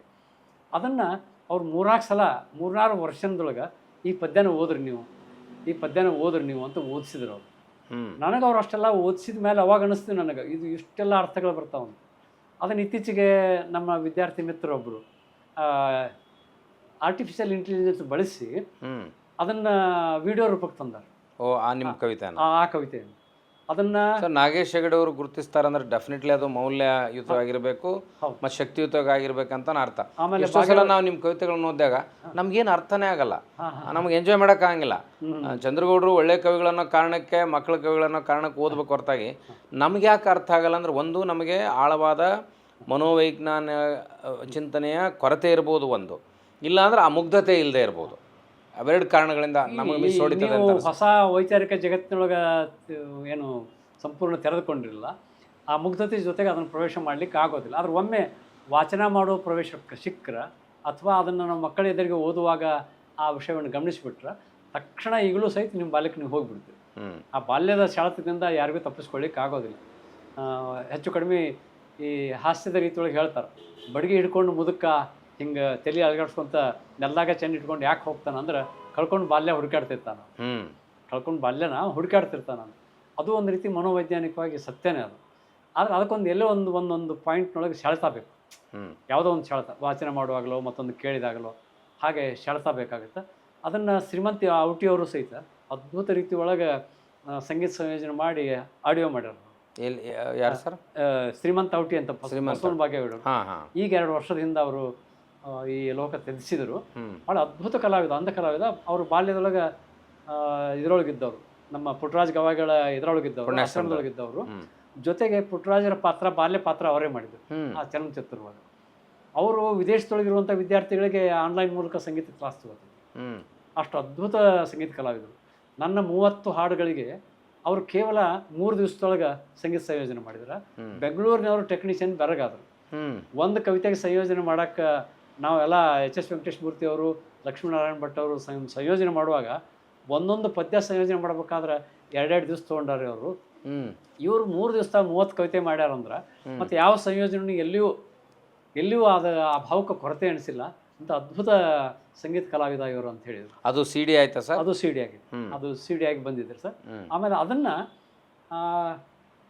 ಕಾರ್ಕಳದ ಒಬ್ಬರು ವಂದನಾ ರೈ ಅಂತದ, ಆ ವಂದನಾ ರೈ ಅವರು ಆ ವಿಡಿಯೋ ಮಾಡಿ ಹಂಚಿಕೊಂಡ್ರೆ ಅದಕ್ಕೆ 8ರಿಂದ 10 ಲಕ್ಷ 15 ಲಕ್ಷ ಲೈಕ್ಸು ಮತ್ತು 10,000 ಗಟ್ಟಲೆ ಕಮೆಂಟ್ಸ್ ಬಂದು. ನನ್ನ ಒಂದು 20 ಪದ್ಯ ಅವ್ರು ಹಾಗೆ ಮಾಡಿರ್ಬೇಕು. ಆಡಿಯೋ ಆದಂಥ ಪದ್ಯಗಳನ್ನು ಅವರು ವಿಡಿಯೋ ರೂಪದೊಳಗೆ ಮಕ್ಕಳ ಕಣ್ಣಿಂದ ಹಾಡಿಸಿ ಬೇರೆ ಬೇರೆ ರೀತಿಯೊಳಗೆ ಬಳಸ್ಕೊಂಡ್ರಲ್ಲ. ಯಾವ ಕನಿಷ್ಠ 5 ಲಕ್ಷಕ್ಕಿಂತ ಕಡಿಮೆ ಜನರು ನೋಡಲಾರ್ದಂಗೆ ಅವರು ಆ ರೀತಿ ಬಳಸ್ಕೊಂಡ್ರು. ಅವರು ಸಂಗೀತ ಗಾಯಕರು ಹಾಡಿದ್ದು ಇವರು ವಿಡಿಯೋ ಮಾಡಿ ಬಳಸ್ಕೊಂಡದ್ದು ಅದು ಇತ್ತೀಚೆಗೆ ಈಗ ಒಂದು 15 ದಿವಸದಿಂದ ಅದು ಆರ್ಟಿಫಿಷಿಯಲ್ ಇದರೊಳಗೂ ಸಹಿತ, ಇಂಟೆಲೆಕ್ಚುವಲ್ ಇದರೊಳಗೂ ಸಹಿತ ಅದನ್ನು ಬಳಸ್ಕೊಂಡು ಅವರು ಮಾಡಿದ್ದು ನೋಡಿದ್ರೆ ಆ ಪದ್ಯ ಮಾತ್ರ ಅದು ನನ್ನ ಚಿಲಿಪಿಲಿ ಸಿರಿಗಂಧ ಪದ್ಯದ ಹಿಂಭಾಗದೊಳಗೆ ನಾನು ಸಾಮಾನ್ಯ ಕವಿ ಪರಿಚಯ ಹಾಕ್ತಾರೆ, ಪುಸ್ತಕದ ಒಂದು ಸ್ವರೂಪ ಅದು. ಆದರೆ ಅದ್ರ ಹಿಂದೆ ಆ ಕವಿತೆಯನ್ನು ನಾನು ಹಾಕೀನಿ. ಉದ್ದನೆ ಬಾಲ ಇಲ್ಲಿ ಈಗ ಸಂಕಲನದ ಹಿಂದ್ಗಡೆ ಸರ್. ಏನು ಅಂದರೆ ಬಹಳಷ್ಟು ಸಲ ಏನಾಗುತ್ತೆ ಸರ್, ಈಗ ಸರ್ಕಾರ ಬಾಲ ವಿಕಾಸ್ ಅಕಾಡೆಮಿ ಮಾಡಿದೆ, ಆಮೇಲೆ ಮಕ್ಕಳ ಸಾಹಿತ್ಯದ ಬಗ್ಗೆ ಬಹಳಷ್ಟು ಪ್ರೋತ್ಸಾಹ ಕೊಡುತ್ತೆ. ಶಿಕ್ಷಣ ಕ್ಷೇತ್ರದಲ್ಲಿ ಟೆಕ್ಸ್ಟ್ ಬುಕ್ ಕಮಿಟಿ ಇರುತ್ತೆ. ನೀವು ಇಷ್ಟೆಲ್ಲ ಗುಣಮಟ್ಟದ ಮಕ್ಕಳ ಕವಿಗಳಾಗಿದ್ದರೂ ಕೂಡ ಈ ಅಕಾಡೆಮಿಗೆ, ಈ ಶಿಕ್ಷಣ ಕ್ಷೇತ್ರದ ಕಣ್ಣಿಗೆ ಬೀಳದೇ ಇರೋದಕ್ಕೆ ನೀವು ಭಾಳ ಶಕ್ತಿ ಕೇಂದ್ರದಿಂದ ತಾಳಿಕೋಟೆ ಅಂತ ಭಾಳ ದೂರ ಇರೋದು ಕಾರಣನೋ ಅಥವಾ ನಿಮ್ಮ ಸೌಮ್ಯತೆ ಸ್ವಭಾವ ಕಾರಣನೋ? ಇಲ್ಲ, ನನ್ನ ಮೊದಲನೇ ಸಂಕಲನಕ್ಕನೇ, ಬೆಣ್ಣೆಹಳ್ಳ ಸಂಕಲನಕ್ಕನೇ ನನಗೆ ಈ ಸಾಹಿತ್ಯ ಅಕಾಡೆಮಿ ಮಕ್ಕಳ ಸಾಹಿತ್ಯ ಪ್ರಶಸ್ತಿ ಸಿಕ್ತು 1990 ಆನಂತರ ಈ ಬಾಲ ವಿಕಾಸ ಅಕಾಡೆಮಿ ಆದಮೇಲೆ 2017 ಗೌರವ ಪ್ರಶಸ್ತಿನೂ ಸಿಕ್ಕಿದೆ. ಆಮೇಲೆ ಪಠ್ಯಪುಸ್ತಕದೊಳಗೆ ಮಹಾರಾಷ್ಟ್ರ ಪಠ್ಯಪುಸ್ತಕದೊಳಗೆ, ಕರ್ನಾಟಕ ಪಠ್ಯಪುಸ್ತಕದೊಳಗೆ ಕವಿತೆಗಳು ಆಯ್ಕೆಯಾಗಿವೆ. ಆದರೆ ಅಷ್ಟು ಢಾಳಾಗಿ ಕಾಣಿಸೋಷ್ಟ್ರ ಮಟ್ಟಿಗೆ ಕಾರಣ ಏನಿರ್ಬೋದು ಅಂತ ಕೇಳ ಸರ್. ಯಾಕಂದ್ರೆ ಅದನ್ನು ಬರೆಯೋರೇ ಇಲ್ಲ, ಅದಕ್ಕೆ ಸ್ಪರ್ಧೆಗಳೇ ಇಲ್ಲ. ಬೇರೆ ಸಾಹಿತ್ಯ ಕ್ಷೇತ್ರದಲ್ಲಿ ಸಾಕಷ್ಟು ಪೈಪೋಟಿ ಇದೆ. ಅಲ್ಲಿ ಏನಾರು ನಾವು ರೆಕಗ್ನೈಸ್ ಆಗಲಿಲ್ಲ ಅಂದ್ರೆ ನಾವು ಲಾಬಿ ಮಾಡಿಲ್ಲ ಅಂತ ಅನ್ಕೋಬೋದು. ಇಲ್ಲಿ ಸ್ಪರ್ಧೆನೇ ಇಲ್ಲ, ಪೈಪೋಟಿನೇ ಇಲ್ಲ. ಆದ್ರೆ ಪ್ರೊಫೆಸರ್ ಚಂದ್ರಗೌಡ ಕುಲಕರ್ಣಿ ಅವರಿಗೆ ಸಿಗಬೇಕಾದ ನ್ಯಾಯ ಸಿಕ್ಕಿಲ್ಲ ಅಂತ ನಮ್ಗೆ ಯಾವಾಗಲೂ ಅನ್ನಿಸ್ತದೆ ಅಕಾಡೆಮಿ ಆಯ್ಕೆ ಸಂದರ್ಭದಲ್ಲಿ. ನೋಡಿ, ಅಕಾಡೆಮಿ ಇರೋದು ಅಕಾಡೆಮಿಕ್ ಆಗಿರುವಂಥ ವ್ಯಕ್ತಿಗಳಿಗೆ, ಆ ಕ್ಷೇತ್ರದಲ್ಲಿ ಕೃಷಿ ಮಾಡಿರುವಂಥವ್ರಿಗೆ. ಆದ್ರೆ ಭಾಳ ದುರಂತ ಏನಾದ್ರು ರಾಜಕೀಯ ಪಕ್ಷಗಳು ಯಾರೋ ರಾಜಕೀಯ ನಾಯಕರಿಗೆ ಅದರ ಅಧ್ಯಕ್ಷತೆ ಹುದ್ದೆಗಳನ್ನು ಕೊಡ್ತಾರೆ. ಅಂಥ ಆಭಾಸನೂ ನಮ್ಮ ರಾಜ್ಯದಲ್ಲಿ ನಡೀತದೆ. ಸೊ ಅಂಥ ಸಂದರ್ಭದಲ್ಲಿ ನಿಮ್ಮ ಅಲಕ್ಷ್ಯ ಇದೆಯಲ್ಲ, ಅದನ್ನು ಹೇಗೆ ಸಾತ್ವಿಕತೆಯಿಂದ ನಾವು ಮೇಲೆ ತರ್ಬೋದು ಅಂತ ನಿಮ್ಗೆ ಅನಿಸ್ತದೆ? ಈಗ ನಿಮಗೆ ಪ್ರಶಸ್ತಿ ಸಿಕ್ಕಿದೆ, ಸಂತೃಪ್ತಿ ಇದೆ. ನಿಮಗೆ ಏನೂ ಸಿಗಲಿಲ್ಲ ಅಂದ್ರೂ ನೀವು ಮಕ್ಕಳು ಹಾಡಿದಾಗ ಅಥವಾ ಯಾರಾದರೂ ಕಲಾವಿದರು ಹಾಡಿದಾಗ ಮಕ್ಕಳು ಅದನ್ನು ಎಂಜಾಯ್ ಮಾಡಿದಾಗ ನೀವು ಖುಷಿ ಪಡ್ತೀರಿ, ಅದು ನಿಮ್ಮ ಒಳ್ಳೆತನ. ಅದರ ಆಚೆಗೆ ಒಬ್ಬ ಕವಿ ಶಾಶ್ವತವಾಗಿರ್ಬೇಕಾದ್ರೆ ಈ ರೀತಿಯ ರೆಕಗ್ನಿಷನ್ ಕೂಡ ಇಂಪಾರ್ಟೆಂಟ್ ಅಂತ ನನಗನ್ನಿಸ್ತದೆ ವೈಯಕ್ತಿಕ. ಆ ರೆಕಗ್ನಿಷನ್ ಬಗ್ಗೆ ಹೇಳುವಾಗ ನನಗೆ ಕೆಲವು ಜನ ಈ ಪ್ರಶಸ್ತಿ ಪಡೆದದ್ದು ಮತ್ತು ಪುಸ್ತಕ ಪ್ರಶಸ್ತಿ ಪಡೆದಾಗ ಪಠ್ಯ ಪುಸ್ತಕದೊಳಗೆ ಕವಿತೆ ಆಯ್ಕೆ ಆದಾಗ ಅಲ್ಲಿ ಆಯ್ಕೆ ಸಮಿತಿಯೊಳಗೆ ಇದ್ದವರು ಹೇಳ್ತಿದ್ರು, ಇಲ್ಲ ಅಲ್ಲಿ ಏನದ ಅಂದ್ರೆ ನಾವು 4 ಜನ ಪರಿಚಯ ಇದ್ವಿ ಅಂದರೆ 8 ಜನ ಸಮಿತಿ ಆಗಿದ್ರೆ 5 ಜನರಿಗೆ ಯಾರು ಪರಿಚಯ ಇರ್ತಾರಲ್ಲ ಅವ್ರು ಕವಿತೆ ಆಯ್ಕೆ ಮಾಡ್ತಾರೆ, ಪರಿಚಯ ಇದ್ದಾರದು ಆಯ್ಕೆ ಮಾಡ್ತಾರೆ. ಹೀಗಾಗಿ ಎಂತೆಂಥ ಒಳ್ಳೆಯ ಕವಿತೆಗಳು ನಾವು ಎಷ್ಟು ಪ್ರಯತ್ನ ಮಾಡಿದ್ರು ಹಿಂದಕ್ಕೆ ಉಳಿತಾವ ಅನ್ನುವಂಥ ಅಭಿಪ್ರಾಯನ ಅವರು ನನಗೆ ಹೇಳಿದ್ದು ಕೇಳೀನಿ. ನಾನು ಕೆಲವು ಸಲ ಈ ಅಕಾಡೆಮಿಯ ಪುಸ್ತಕ ಆಯ್ಕೆ ಸಮಿತಿ ಒಳಗಿದ್ದಾಗಲೂ ಸಹಿತ ಒಳ್ಳೆಯ ಕೃತಿಗಿನ ಬಹುಮಾನ ಬರಲಾರ್ದ್ರೆ ಬೇರೆ ಕೃತಿಗೆ ಬಹುಮಾನ ಬರ್ತಿತ್ತು. ಯಾಕಂದ್ರೆ 3 ಮಂದಿ ಆಯ್ಕೆ ಸಮಿತಿ ಒಳಗೆ ನಾನು ಒಬ್ಬ ಮಾಡಿದ್ದು, ಅವ್ರು ಇನ್ನು ಇಬ್ಬರು ಕೊಟ್ಟಂಥ ಅಭಿಪ್ರಾಯಕ್ಕೆ ಅದು ಬಹುಮತ ಪಡೆದದ್ದಕ್ಕೆ ಆ ಕೃತಿಗೆ ಸಿಗ್ತಿತ್ತು. ಈ ರೀತಿ ಆಗೋದು ಒಂದು ರೀತಿ ಈ ಇಂದಿನ ಜಗತ್ತಿನೊಳಗೆ ಸಹಜ. ಅದಕ್ಕೆ ನಾ ಹೊರಗೋದಿಲ್ಲ ಸಾಮಾನ್ಯವಾಗಿ. ಅದೊಂದು ರೀತಿ ಈ ಹಿಂದಿನ ಕಾಲದ ಇದಂತೂ ಒಪ್ಕೊಂಡ್ಬಿಡ್ಬೇಕಾಗತ್ತೆ ಅಷ್ಟೇ. ಹಾಂ, ನೀವು ಆ ಮುಗ್ಧತೆ ಕಾರಣದಿಂದಾಗಿ ಮಕ್ಕಳ ಕವಿತೆಗಳನ್ನು ಬರೆದ್ರಿ. ಹೌದು. ಇನ್ನೊಂದು ಕಡೆ ನಿಮಗೆ ಈ ಆಧ್ಯಾತ್ಮದ ಬಗ್ಗೆ ಬಹಳ ಆಸಕ್ತಿ ಇದೆ. ನಿಮ್ಮ ತ್ರಿಪದಿಗಳು, ನಿಮ್ಮ ಬೇರೆ ಕವಿತೆಗಳು, ಮಕ್ಕಳ ಕವಿತೆಗಳನ್ನು ಹೊರತುಪಡಿಸಿ ಇತರ ಕವಿತೆಗಳಲ್ಲಿ ಆ ಸ್ಪಿರಿಚುವಲ್, ಆ ಆಧ್ಯಾತ್ಮ ಅಥವಾ ಅನುಭವದ ನೆರಳನ್ನು ನಾವು ಕಾಣ್ತೇವೆ. ಅದಕ್ಕೆ ಏನು ಕಾರಣ ಸರ್? ಒಂದು ನಾವು ಕಲ್ಯಾಣ ಕರ್ನಾಟಕದವರು, ಉತ್ತರ ಕರ್ನಾಟಕದವ್ರಿಗೆ ಆ ಸೆಳೆತ ಇದ್ದೇ ಇದೆ. ಈ ದೇಶೀಯ ಸಡಗರದ ಜೊತೆಗೆ, ದೇಶೀಯ ಸೊಬಗಿನ ಜೊತೆಗೆ ಆ ಸ್ಪಿರಿಚುವಲ್ ಟಚ್ ಇರ್ಲಿಕ್ಕೆ ಕಾರಣ ಏನು? ನಾನು ಹೆಚ್ಚು ಕಡಿಮೆ 1ನೇ ವರ್ಗದಿಂದ ಏಕ ಬರೆಯೋಕೆ ಕಲ್ತ ಮೇಲೆ ನಾನು ಕಲ್ಮೇಶ್ವರ ಗುಡಿ ಅಂತ ಕಡದಳ್ಳಿ ಒಳಗೆ ಗುಡಿ ಅದು. ಆ ಗುಡಿ ಕಟ್ಟಿ ಮೇಲಿನ ಪಾಟಿಗಲ್ ಮೇಲೆ ನಾನು ಬರ್ಕೊತನ ಏನು ಚಿತ್ರ ಬರೆದ್ರು ಏನು ಬರೆದ್ರು ಅಲ್ಲಿ ಬರ್ಕೊತನ ಇರ್ತಿದ್ದೆ. ಜೊತೆಗೆ ಅಲ್ಲಿ ನಡೆಯೋ ಭಜನಾ ಪದಗಳನ್ನು, ಆ ಜಾತ್ರೆಯೊಳಗೆ ನಡೆಯುವಂಥ ಡೊಳ್ಳಿನ ಪದಗಳನ್ನು ಇವನ್ನೆಲ್ಲ ಕೇಳ್ಕೊತ ಇರೋದ್ರಿಂದ, ಅಲ್ಲಿ ನಡೆಯೋ ಪುರಾಣಗಳನ್ನು ಇವೆಲ್ಲವನ್ನು ಕೇಳ್ಕೊತ ಇರೋದ್ರಿಂದ ಅದೊಂದು ಸೆಳೆತ ನನಗಿತ್ತು. ಅದು ಹೆಚ್ಚು ಕಡಿಮೆ ಮತ್ತು BA ಮುಗಿದ ನಂತರ MA ಬಂದಾಗ ನಾನು ಮುರುಘಾ ಮಠಕ್ಕೆ ಬಂದ ಮೇಲೆ, ನರಗುಂದೊಳಗಿದ್ದಾಗಲೂ ಸಹಿತ ವಿರಕ್ತ ಮಠದ ಒಂದು ಹಾಸ್ಟೆಲ್ನೊಳಗೆ ಇದ್ದೆ ನಾನು. ಅದ್ರ ಜೊತೆಗೆ ಇಲ್ಲಿ ಧಾರವಾಡಕ್ಕೆ ಬಂದ ಮೇಲೆ ಈ ಮುರುಘಾ ಮಠದ ಪರಿಸರದೊಳಗೆ ಮತ್ತೆ ನಮಗೆ ಆ ಒಂದು ಬಾಲ್ಯದ ಏನು ಅನುಭವದ ಏನು ಭಜನಾ ಪದೊಳಗೆ ಬರ್ತಿದ್ವಲ್ಲ, ಆ ಅನುಭವ ಇಲ್ಲಿ ಒಂದಿಷ್ಟು ಅದೇನೋ ಅದಕ್ಕೆ ಸಂಪರ್ಕ ಕೊಂಡಿ ಜೋಡಿಸ್ತಿತ್ತು. ಏನು ತೊಗೊಂಡೋಗಿ ಅದನ್ನು ಅನುಭವ ಕನೆಕ್ಟ್ ಮಾಡೋದಿದೆಯಲ್ಲ ಸರ್, ಹೌದು, ಅದು ಭಾಳ ಅಪರೂಪದ ಗುಣ. ಮೇಲ್ನೋಟಕ್ಕೆ ಈ ನಮ್ಮ ವಚನಗಳಾಗಲಿ, ತ್ರಿಪದಿಗಳಾಗಲಿ, ಅಥವಾ ನಾವು ಬೆಡಗಿನ ವಚನಗಳಂತೀವಲ್ಲ, ಬೆಡಗಿನ ಶರೀಫರಿಂದ ಹಿಡಿದು ಯಾರೇ ಇರಲಿ, ಅದನ್ನು ನಾವು ಆಧ್ಯಾತ್ಮಕ್ಕೆ ಕನೆಕ್ಟ್ ಮಾಡೋದು ಸಾಮಾನ್ಯರಿಗೆ ಕಷ್ಟ ಆಗ್ತದೆ. ಆ ಪರಿಸರದಲ್ಲಿ ನಾವು ಬಂದಿರಬೇಕಾಗತ್ತೆ. ಹೌದು, ಅದು ನಿಮ್ಗೆ ಹೆಚ್ಚು ಸಾಧ್ಯ ಆಯಿತು. ಹೌದು, ಅದು ಅದಕ್ಕೆ ಕಾರಣ ನೀವು ನನಗೆ ಬಾಲ್ಯದೊಳಗೆ ರುದ್ರಗೌಡ ಪಾಟೀಲ್ ಅಂಥೇಳಿ ನಮಗೆ ಸಂಬಂಧಿಕ ಸೋದರ ಮಾವನೇ ಆಗಬೇಕಾಗಿತ್ತು. ಅವರು ಈ ಇಂಥ ಆಧ್ಯಾತ್ಮದೊಳಗೆ ಭಾಳ ರೇಡಿಯೋ ಕೇಳೋದ್ರೊಳಗೆ ಈ ರೀತಿ ಒಳಗೆ ಚರ್ಚೆ ಮಾಡ್ತಿದ್ರು. ನಾ ಹೆಚ್ಚು ಕಡಿಮೆ ಸಂಗಪ್ಪಜ್ಜ ಅಂತ ಅಣ್ಣಿಗೇರಿ ಅವ್ರು ಕಿರಾಣಿ ಅಂಗಡಿ ಇಟ್ಕೊಂಡಿದ್ರು ಸಹಿತ ಇಂಥದ್ರ ಬಗ್ಗೆ, ಆ ಸ್ವಾಮಿಗಳ ಬಗ್ಗೆ, ಈ ಸ್ವಾಮಿಗಳ ಬಗ್ಗೆ, ಆ ವಚನದ ಬಗ್ಗೆ, ಆ ದಾಸರ ಬಗ್ಗೆ, ಅವರು ಈ ದೊಂಬಿದಾಸರು ಅವರೆಲ್ಲ ಹಾಡಕ್ಕೆ ಬಂದ್ರೆ ಅವ್ರಿಗೆ ಕುಂದಿಸ್ಕೊಂಡು ಊರಾಗ ಏನು ಮಾಡಬೇಡ ನೀನು, ನಾವು ಇಷ್ಟು ಒಳಗೆ ಕೊಡ್ತೀವಿ, ಕುತ್ಕೊಂಡು ನಮ್ಮ ಎದುರಿಗೆ ಕುತ್ಕೊಂಡು ಹಾಡಿಬಿಡು ಅಂತ ಬೆಳೆದಿಂಗ್ಳಾಗ ಕುತ್ಕೊಂಡು ಅವ್ರು ಹಾಡಿಸ್ತಿದ್ರು. ಆ ಏಕ್ತಾರಿ ಹಿಡ್ಕೊಂಡು ಅವ್ರು ಹಾಡುವಾಗ ಏನು ಕೊಡೋಣ ಅನ್ನುವಂಥ ಹಾಡಾಗಲಿ ಅಥವಾ ಬೇರೆ ತಂಬೂರಿ ಕುರಿತಾದ ಪದಗಳಾಗಲಿ ಅವನ್ನ ಕೇಳುವಾಗ ನಮಗೆ ಮೈ ನವರೇಳ್ಬಿಡ್ತಿದ್ವಿ. ಅದಕ್ಕೆ ಅರ್ಥ ಆಗ್ತಿದ್ದಿಲ್ಲ, ಆದರೆ ಏನೋ ಒಂದು ಸೆಳೆತಕ್ಕೆ ಒಳಗಾಗ್ತಿದ್ವಿ. ಈ ಒಂದು ಪರಿಸರ ಮಾತ್ರ ಅದ್ಭುತವಾಗಿ ನಮಗೆ ಬಾಲ್ಯದೊಳಗೆ ಸಿಕ್ತು. ಪ್ರತಿ ನಮ್ಮ ಮಸೀದಿ ಒಳಗೆ, ನಮ್ಮ ಊರಿನ ಬೈಲಿನೊಳಗೆ ಯಾರಿಲ್ಲ ಒಬ್ಬರು ಇಂಥ ಕಲಾವಿದರು ಬಂದು ಹಿಡ್ಕೊಂಡಿರ್ತೀವಿ. ಈ ಅವರು ಹಾಡುಗಾರಿಕೆ, ಅವರ ಇದನ್ನು ಸಂಬಂಧ ಕಲ್ಪಿಸೋದು ಈ ಆಧ್ಯಾತ್ಮಿಕ ನೆಲೆಗೆ ಒಯ್ದು ಬಿಡೋರು. ಅದನ್ನು ಇವರು ಮರದಿವ್ಸ ಚರ್ಚೆ ಮಾಡ್ತಿದ್ರು. ಹಿಂಗೈತಲ್ಲ, ಕೃಷ್ಣನ ಬಗ್ಗಿದ್ದ ಹಾಡು ಐತಲ್ಲ, ಕೃಷ್ಣನ ಬಾಲ್ಯಲೀಲೆ ಏನು ಅಂತ ಅವರು ನಾನು ಕೇಳ್ತಿದ್ರು. ಅವನು ಸರಿ, ಈ ಮಹಾಕಾವ್ಯಗಳನ್ನು ನಮ್ಮ ಬದುಕಿಗೆ ಅಪ್ಲೈ ಮಾಡಿಕೊಂಡು ನಮ್ಮ ಜನಪದೀಯರು ಹಾಡುಗಳನ್ನು ಬರೆದ್ರು, ರಂಗಭೂಮಿಗೆ ತಂದ್ರಲ್ಲ, ಇದನ್ನು ವೈಚಾರಿಕತೆ ಆಚೆಗೆ ನೋಡೋದಾದ್ರೆ ಯಾವ ಸೆಳೆತಗಳನ್ನು ಈ ಪಾತ್ರಗಳಲ್ಲಿ ನಾವು ಕಾಣ್ತೀವಿ? ಈ ಮಹಾಕಾವ್ಯಗಳ ಹೌದು ಹೌದು ಒಂದು ಈ ಎಲ್ಲ ಧರ್ಮಗಳನ್ನು ಮೀರಿದ್ದು ಜೀವನ ಧರ್ಮ ಮತ್ತೊಂದು ದೇಸಿ ಧರ್ಮ ಅನ್ನೋದೊಂದು ನಮಗೆ ಗೊತ್ತಿಲ್ಲನೇ ಇಡೀ ಜಗತ್ತನ್ನು ರೂಪಿಸುವಂಥ ಒಂದು ಕೆಲಸ ಮಾಡ್ತೀವಿ. ಆ ದೇಸಿ ಮತ್ತು ಈ ಜೀವನ ಧರ್ಮದ ನಡೆಯೊಳಗೆ ಆ ಏನು ವೀರರಸದ ಭಾವಗಳಿರಲಿ, ಶೋಕರಸದ ಭಾವಗಳಿರಲಿ, ಇವೆಲ್ಲವುಗಳು ಸಂಪೂರ್ಣವಾಗಿ ಹಾಸ್ಯ, ಇವೆಲ್ಲವುಗಳು ಬೆರೆತ್ಕೊಂಡು ಬಿಟ್ಟಿರ್ತಾವೆ. ಹೀಗಾಗಿ ಮಹಾಭಾರತ, ರಾಮಾಯಣ ಈ ಪ್ರಸಂಗಗಳಲ್ಲಿ ಆ ಪಾತ್ರಗಳು ತಕ್ಷಣ ಆ ಜನರಿಗೆ ನಮ್ಮದು ಇದು ಅನ್ನುವಂಥ ಒಂದು ಸೆಳೆತಕ್ಕೆ ಕರ್ಕೊಂಡು ಹೋಗ್ಬಿಡ್ತಾವೆ, ಕನೆಕ್ಟ್ ಆಗಿಬಿಡ್ತಾರೆ. ಹೀಗೆ ಕನೆಕ್ಟ್ ಆಗೋದ್ರಿಂದ ಯಾರೂ ಅದಕ್ಕೆ ನಮಗೆ ಇದು ನಮ್ಮಿಂದ ಇದು ಭಿನ್ನ ಅಲ್ಲ ಅನ್ನುವಂಥ ರೀತಿ ಒಳಗೆ ಅದನ್ನು ಸಂಪೂರ್ಣವಾಗಿ ಆವಾಹಿಸ್ಕೊಂಡ್ಬಿಡ್ತಾರೆ. ಹೀಗಾಗಿನ ಒಂದು ಪಾರಿಜಾತ ಪಾತ್ರ ಆಗಲಿ, ಒಂದು ಯಲ್ಲಮ್ಮನ ಆಟ ಆಗಲಿ, ಇನ್ನೊಂದು ಅಲ್ಲಂ ಪ್ರಭು ಆಟ ಆಗಲಿ, ಇಡೀ ಅಲ್ಲಂ ಪ್ರಭು ಆಟ ಅಥವಾ ಯಲ್ಲಮ್ಮನ ಆಟ ಇವು ಒಂದು ವರ್ಷದ ಜಾತ್ರೆಗೆ ಬಂದಂಥ ಕೂಡು ಏನು ಚಾಪೆ ಹಾಸ್ಕೊಂಡು ಕೌದಿ ಹಾಸ್ಕೊಂಡು ಬಂದು ಕುಂತ್ಕೊಂಡು ಹೆಣ್ಮಕ್ಳು ಮಕ್ಕಳು ಎಲ್ಲರೂ ಕುತ್ಕೊಂಡು ಕೇಳ್ತಾರಲ್ಲ, ಇಡೀ ಒಂದು ವರ್ಷಕ್ಕೆ ಬೇಕಾದಂತಹ ಮನೋವೈಜ್ಞಾನಿಕವಾದಂಥ ಒಂದು ವಿಕಾಸದ ಶಕ್ತಿಯನ್ನು ಕೊಡ್ತದೆ ಅವ್ರಿಗೆ, ಮನೋಧರ್ಮವನ್ನು ನಿರ್ಮಾಣ ಮಾಡುತ್ತೆ. ಯಾವುದು ಸರ್? ಯಾವ ಪ್ರಸಂಗ? ಈ ಯಲ್ಲಮ್ಮನ ಪ್ರಸಂಗನ ಇರಲಿ, ಅಲ್ಲಮ್ಮ ಪ್ರಭುವಿನ ಪ್ರಸಂಗನ ಇರಲಿ, ಪಾರಿಜಾತನ ಇರಲಿ, ಏನು ಕೊಡ್ತದೆ ಅಂದ್ರೆ ಇವರಿಗೆಲ್ಲ ಹರಿಶ್ಚಂದ್ರ ನಾಟಕನ ಇರಲಿ, ಇಂಥವ್ರಿಗೆ ಕಷ್ಟ ಬಂದವ ನನ್ನ ದಿನನಿತ್ಯದ ಬದುಕಿನ ಹಸಿವಿನ ಕಷ್ಟ ಏನೂ ಅಲ್ಲ ಅನ್ನೋ ಹಾಗೆ ಅವರಲ್ಲಿ ಒಂದು ಆತ್ಮವಿಶ್ವಾಸನ ತುಂಬಿರು.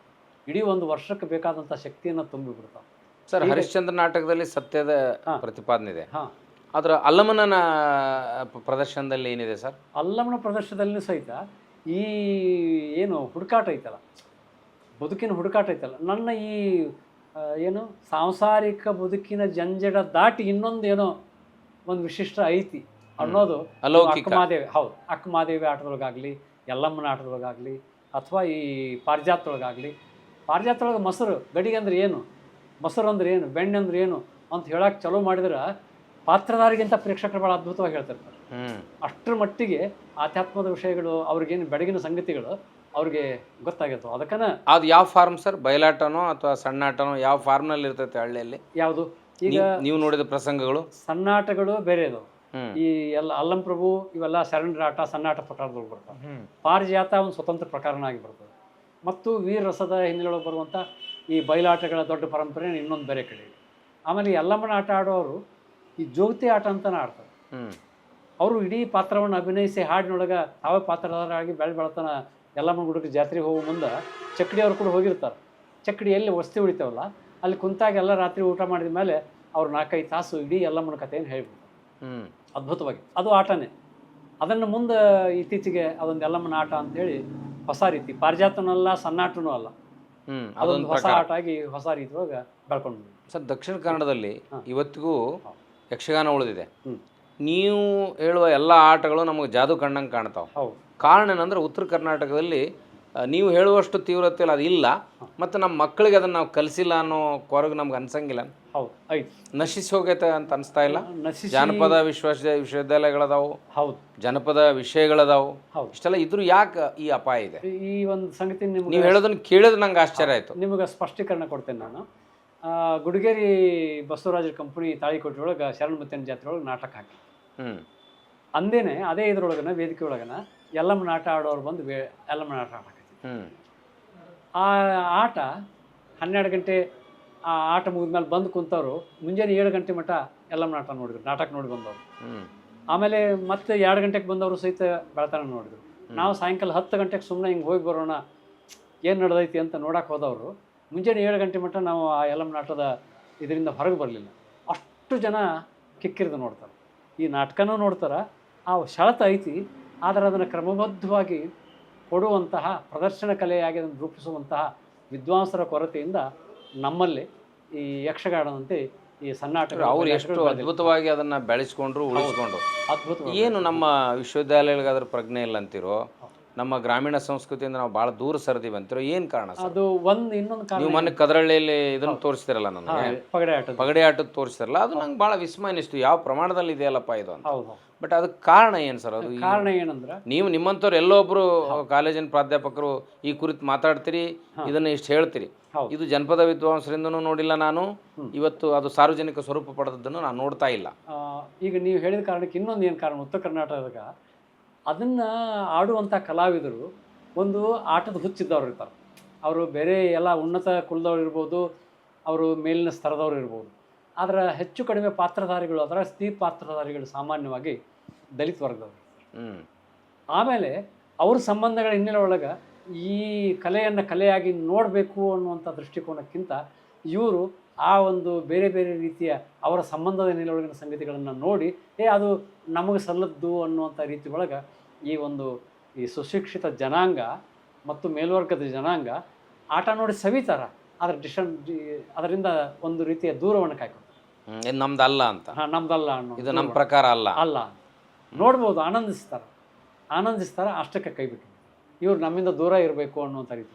ಹೀಗಾಗಿ ಅಲ್ಲೇನು ಯಕ್ಷಗಾನದೊಳಗೆ ಪ್ರತಿ ಮನೆಯೊಳಗಿನ ಪ್ರತಿ ಹುಡುಗನಿಗೂ ಆ ಕುಣಿತ ಮತ್ತು ಹಾಡು ಕೇಳಿದರೆ ಹೆಂಗೆ ಸೆಳೆತ ಉಂಟಾಗುತ್ತಲ್ಲ, ಹಂಗಿಲ್ಲಿ ಆಗೋದಿಲ್ಲ.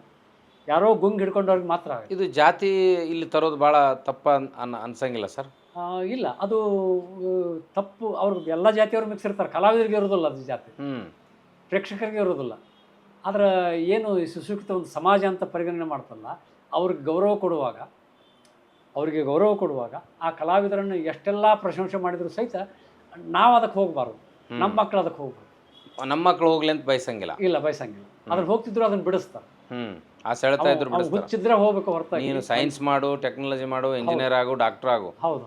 ಈ ಸಾಂಸ್ಕೃತಿಕ ವಿಷಯಗಳ ತಂಟ್ಯಾಗ ಹೋಗ್ಬೇಡ, ಯಾಕಂದ್ರೆ ಹೌದು. ಅದಕ್ಕೆ ಹೋದ್ರೆ ನೀ ಬದುಕು ಕಟ್ಕೊಳಕ್ ಆಗಂಗಿಲ್ಲ. ಬದುಕು ಕಟ್ಕೊಳಕ್ಕಾಗಂಗಿಲ್ಲ, ಮತ್ತು ಅಲ್ಲಿಂದ ಸಂಬಂಧಗಳು ಈ ಬೇರೆ ನಿನಗೆ ಕೆಟ್ಟ ಮಾತುಗಳನ್ನು ತರ್ತಾವೆ ಅನ್ನುವಂಥ ಹಿಂದೆ ರಂಗಭೂಮಿಯಲ್ಲಿ ಆ ಮಾತಿತ್ತಲ್ಲ ಸರ್, ಸ್ತ್ರೀ ಪಾತ್ರಗಳನ್ನ ಮಾಡ್ಲಿಕ್ಕೆ ಹೆಣ್ಮಕ್ಳು ಬರ್ತಿರ್ಲಿಲ್ಲ. ಹೌದು ರಂಗನಟಿ ಆದ್ರಾಕಿ ಚಾರಿತ್ರ್ಯ ಸರಿ ಇಲ್ಲ ಅಂತಾರ ಅಂತೇಳಿ ಬರ್ತಿರ್ಲಿಲ್ಲ. ಹೌದು ಆಮೇಲೆ ರಂಗಭೂಮಿಯಲ್ಲಿ ಬಂದ್ರು, ಸಿನಿಮಾದಲ್ಲಿ ಬಂದ್ರು.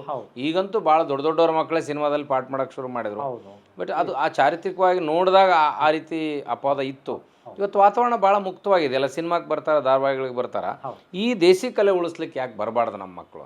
ಅದನ್ನು ಒಂದು ವ್ಯವಸ್ಥಿತ ರೂಪದೊಳಗೆ ಬೆಳೆಸುವಂತಹ ರೀತಿಯೊಳಗೆ ಯಾವುದೇ ಚಟುವಟಿಕೆ, ಯಾವುದೇ ತರಬೇತಿ ನಡೆಯೋದಿಲ್ಲ. ಮತ್ತು ಇನ್ನೊಂದು ವಿಶೇಷತೆ ಅಂದ್ರೆ, ಯಾವುದೇ ತರಬೇತಿಯನ್ನು ಕೊಟ್ಟರೆ ಈ ಜನಪದ ಆಟಗಳು ಬೆಳೀತಾವಂತ ನನಗನ್ಸೋದಿಲ್ಲ. ಅವು ನ್ಯಾಚುರಲಾಗೇ ಬೆಳಿಬೇಕು, ಜಾತ್ರೆಗೆ ಅವಕಾಶ ನ್ಯಾಚುರಲ್ ಆಗಿ ಬೆಳಿಬೇಕಂದ್ರೆ ವಾತಾವರಣ ಬೇಕಲ್ಲ ಸರ್? ಅಲ್ಲ, ಅವ್ರಿಗೆ ಜಾತ್ರೆ ಒಳಗೆ ಅವಕಾಶ ಕೊಡಬೇಕು. ಈ ಸಂಸ್ಕೃತಿ ಇಲಾಖೆ ಅಂತವರು ಅವ್ರಿಗೆ ಹೆಚ್ಚು ಪ್ರದರ್ಶನಕ್ಕೆ ಅವಕಾಶ ಕೊಡಬೇಕು ಹೊರತಾಗಿ ಅವ್ರು ತರಬೇತಿ ಕೊಡೋ ಅದೇ ಕೈ ಹಾಕೋದಕ್ಕಿಂತ ಅವ್ರು ಮುಕ್ತವಾಗಿ ಬೆಳೆಯೋದಕ್ಕನ್ನೇ ಕೊಟ್ಟು. ಉತ್ತರ ಕರ್ನಾಟಕದ ಸ್ವಭಾವ ಹಂಗದ ರೀ. ನೀವು ದಕ್ಷಿಣ ಕರ್ನಾಟಕದ ಹೋದ್ರೆ ಅಥವಾ ಈ ದಕ್ಷಿಣ ಕನ್ನಡ ಮತ್ತು ಏನು ಕಾರವಾರ ಕಡೆ ಹೋದ್ರೆ ಅಲ್ಲಿ ಆಗಿರೋ ವಾತಾವರಣಕ್ಕೆ ಇಲ್ಲಿ ವಾತಾವರಣಕ್ಕೆ ವ್ಯತ್ಯಾಸ. ಇಲ್ಲಿ ಏನದ ಅಂದ್ರೆ, ನಾವು ಅದಕ್ಕೆ ಕೈ ಹಾಕಿದ್ವಿ ಅಂತ ಅಂದ್ಕೊಳ್ಳೇನ ಅದು ಅವರು ಬೇರೆ ರೀತಿಯಾಗಿ ಬೆಳೀತಾರೆ. ಮತ್ತು ಜನಪದ ರೀತಿ ಒಳಗನ ಅವರು ಅದೇ ರೀತಿಯಾಗಿ ಯಾರು ಸಮಾಜದ ಮೇಲ್ಸ್ಥಾನದವ್ರು ಇದ್ದರೂ ಸಹಿತ ಆ ಜನಪದ ದೇಸಿ ನೆಲೆಯೊಳಗನ ಅದನ್ನು ನೋಡಬೇಕು ಅನ್ನುವಂಥ ರೀತಿ ಒಳಗೆ, ಅದನ್ನು ಹೋಗುವಂಥ ರೀತಿ ಒಳಗೆ ಅವ್ರಿಗೆ ಅವಕಾಶವನ್ನು ಕಲ್ಪಿಸಿಕೊಡ್ಬೇಕು. ಒಂದು ಬಹುಶಃ ಇವರು ಯಕ್ಷಗಾನದವರು ಎಲ್ಲೇ ಒಂದು ಮಾತು ಹೇಳಿದ್ದು ಕೇಳಿ ನಾನು, ದೊಡ್ಡ ಯಕ್ಷಗಾನ ಕಲಾವಿದರು ಹೇಳಿದರು, ಯಕ್ಷಗಾನ ಶಾಲೆ ಪ್ರಾರಂಭ ಮಾಡಿದ ನಂತರ ಯಕ್ಷಗಾನದೊಳಗೆ ಯಾವೊಬ್ಬ ದೊಡ್ಡ ಕಲಾವಿದನು ಹುಟ್ಟಲಿಲ್ಲ ಅಂತ. ಯಾಕಂದ್ರೆ ಅದು ಕೃತಕ ಆಯಿತು. ದೊಡ್ಡ ಕಲಾವಿದ ಹುಟ್ಟಲಿಲ್ಲ, ನಮಗೇನು ಹೆಸರುವಾಸಿ ಅದಾರ ಅವರೆಲ್ಲ ಸಾಂಪ್ರದಾಯಿಕ ಬೆಳೆದು ಬಂದವರು ಅದಾರ ಅಂತ ಮಾತನ್ನು ಅಂದ್ರೆ ಅಲ್ಲಿನೂ ಆ ಭಾವನೆ ಅವ್ರಿಗೆ ಬಂದಿದೆ. ಆದ್ರೆ ಅವರು ಪ್ರದರ್ಶನ ಕಲೆಯಾಗಿ ಭಾಳ ಯಶಸ್ವಿ. ಎಲ್ಲೋ ಅಡವಿ ಒಳಗೆ ಒಂದು ಊರು 4 ಮನೆ ಒಂದು ಊರೊಳಗೆ ಎಲ್ಲೋ ಒಂದು ಕುತ್ಕೊಂಡು ಇದನ್ನ ಚಂಡೆ ಬಾರಿಸಿದ ಕೂಡಲಿನ 10 ಊರು ಜನ ಓಡಿ ಬಂದ್ಬಿಡ್ತಾರೆ. ಹೌದು, ಆ ಚಂಡೆ ಧ್ವನಿಗೆ ಏನು ಕಾಡು ಪ್ರಾಣಿ ಅದಾವ, ಕಗ್ಗಲ್ ದಾರಿ ಐತಿ, ಗಿಡಗಂಟೆ ಅದಾವ, ಲಕ್ಷದನ ಇಲ್ಲ ನೋಡಿ, ಇಟ್ಕೊಂಡು ಬಂದ್ಬಿಡ್ತಾರೆ. ಎಂತ ಅಂತಃಸತ್ವದ. ನಾನು ಸ್ವತಃ ಹೋಗಿ ನೋಡಿದ್ದೀನಿ. ನಾನು ಅಂತರಂಗದ ಒಂದು ಭಾಗ. ಅಂತರಂಗದ ಒಂದು ಭಾಗ. ಆಮೇಲೆ ಒಬ್ಬನೇ ಚಹಾದಂಗಡಿ ಇಟ್ಕೊಂಡು ತಾಳಿಕೋಟೆ ಅಂತ ಬಯಲುನಾಡು ಪ್ರದೇಶದೊಳಗೆ ಬಂದರೂ ಸಹಿತ ಅವ ತನ್ನ ವರ್ಷದ ಉತ್ಪಾದನೆಯನ್ನು ಖರ್ಚು ಮಾಡಿ ಒಂದು ಯಕ್ಷಗಾನ ತರಿಸಿ ಊರಾಗ ಆಟ ಆಡಿಸ್ತಾನೆ. ಪರಿಚಯ ಮಾಡಿಸ್ಬೇಕು ಅನ್ನೋಂಥ ಹಂಬಲ ತೋರಿಸ್ತಾನೆ. ಒಂದೇ ಅಂಗಡಿ ಅವಿದ್ರು ಸಹಿತ ಅವ್ರಿಗೆ ಅದ್ರ ಹುಚ್ಚು ಹಂಗೆ, ಮತ್ತು ಅದನ್ನು ನಾವು ಪ್ರಚಾರ ಮಾಡಬೇಕು ಅನ್ನುವಂಥ ಒಂದು ಹಂಬಲನೂ ಇದೆ. ಆದ್ರೆ ನಮಗೆ ಆಶೆ ಅದು ಇಲ್ಲ. ಈಗ ಸರ್, ತಾವು ಇಲ್ಲಿವರೆಗೂ ಮಕ್ಕಳಿಗೆ ಸಂಬಂಧಪಟ್ಟಂತೆ ಎಷ್ಟು ಕವಿತೆಗಳನ್ನು ಬರೆದ್ರಿ? ಬಹುಶಃ ಈಗ ಸದ್ಯಕ್ಕೆ ಇದ್ರಾಗ ನಾನು ಸಂಗ್ರಹಿಸಿದ್ದು ಒಂದು 300ಕ್ಕಿಂತ ಹೆಚ್ಚು ಕವಿತೆಗಳದಾವ.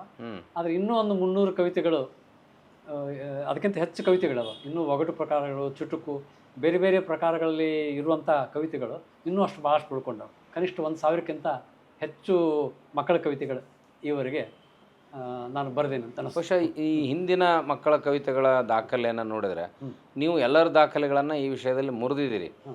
ಯಾಕಿದು ಇನ್ನೂ ತಲುಪಬೇಕಾದವ್ರಿಗೆ ತಲುಪಿಲ್ಲ? ನಿಮಗೆ ಸಂತೃಪ್ತಿ ಇದೆ, ಬಟ್ ನಮಗೊಂದು ಅಳಕಿದೆ, ಚಂದ್ರಗೌಡರಿಗೆ ಎಲ್ಲೋ ಜಸ್ಟಿಸ್ ಸಿಗ್ತಾ ಇಲ್ಲ ಅಂತ. ಸರಿ, ಇದಕ್ಕೆ ಮಕ್ಕಳ ಪುಸ್ತಕ ಪ್ರಕಟಣೆ ಮಾಡೋದು ದೊಡ್ಡ ಸಮಸ್ಯೆ ಇದೆ. ಒಂದನೇದು, ಪ್ರಕಟಣೆ ಮಾಡಿದ ನಂತರ ಅದನ್ನು ಮಕ್ಕಳಿಗೆ ಓದುಗರಿಗೆ ಮುಟ್ಟಿಸೋದು ಸಮಸ್ಯೆ ಇದೆ. ಮಾರಾಟದ ಸಮಸ್ಯೆ ಆದ ನಂತರ ಅದನ್ನು ಓದುವಂಥ ಜನ ಇಲ್ಲ, ಶಿಕ್ಷಕರಿಲ್ಲ, ಮಕ್ಕಳಿಗೆ ಅದನ್ನು ಕೊಡೋದಿಲ್ಲ. ಹೀಗಾಗಿ ಅದು ಮುಟ್ಟಬೇಕಾದ್ರೆ ಮುಟ್ಟೋದನ್ನ ಇಲ್ಲ.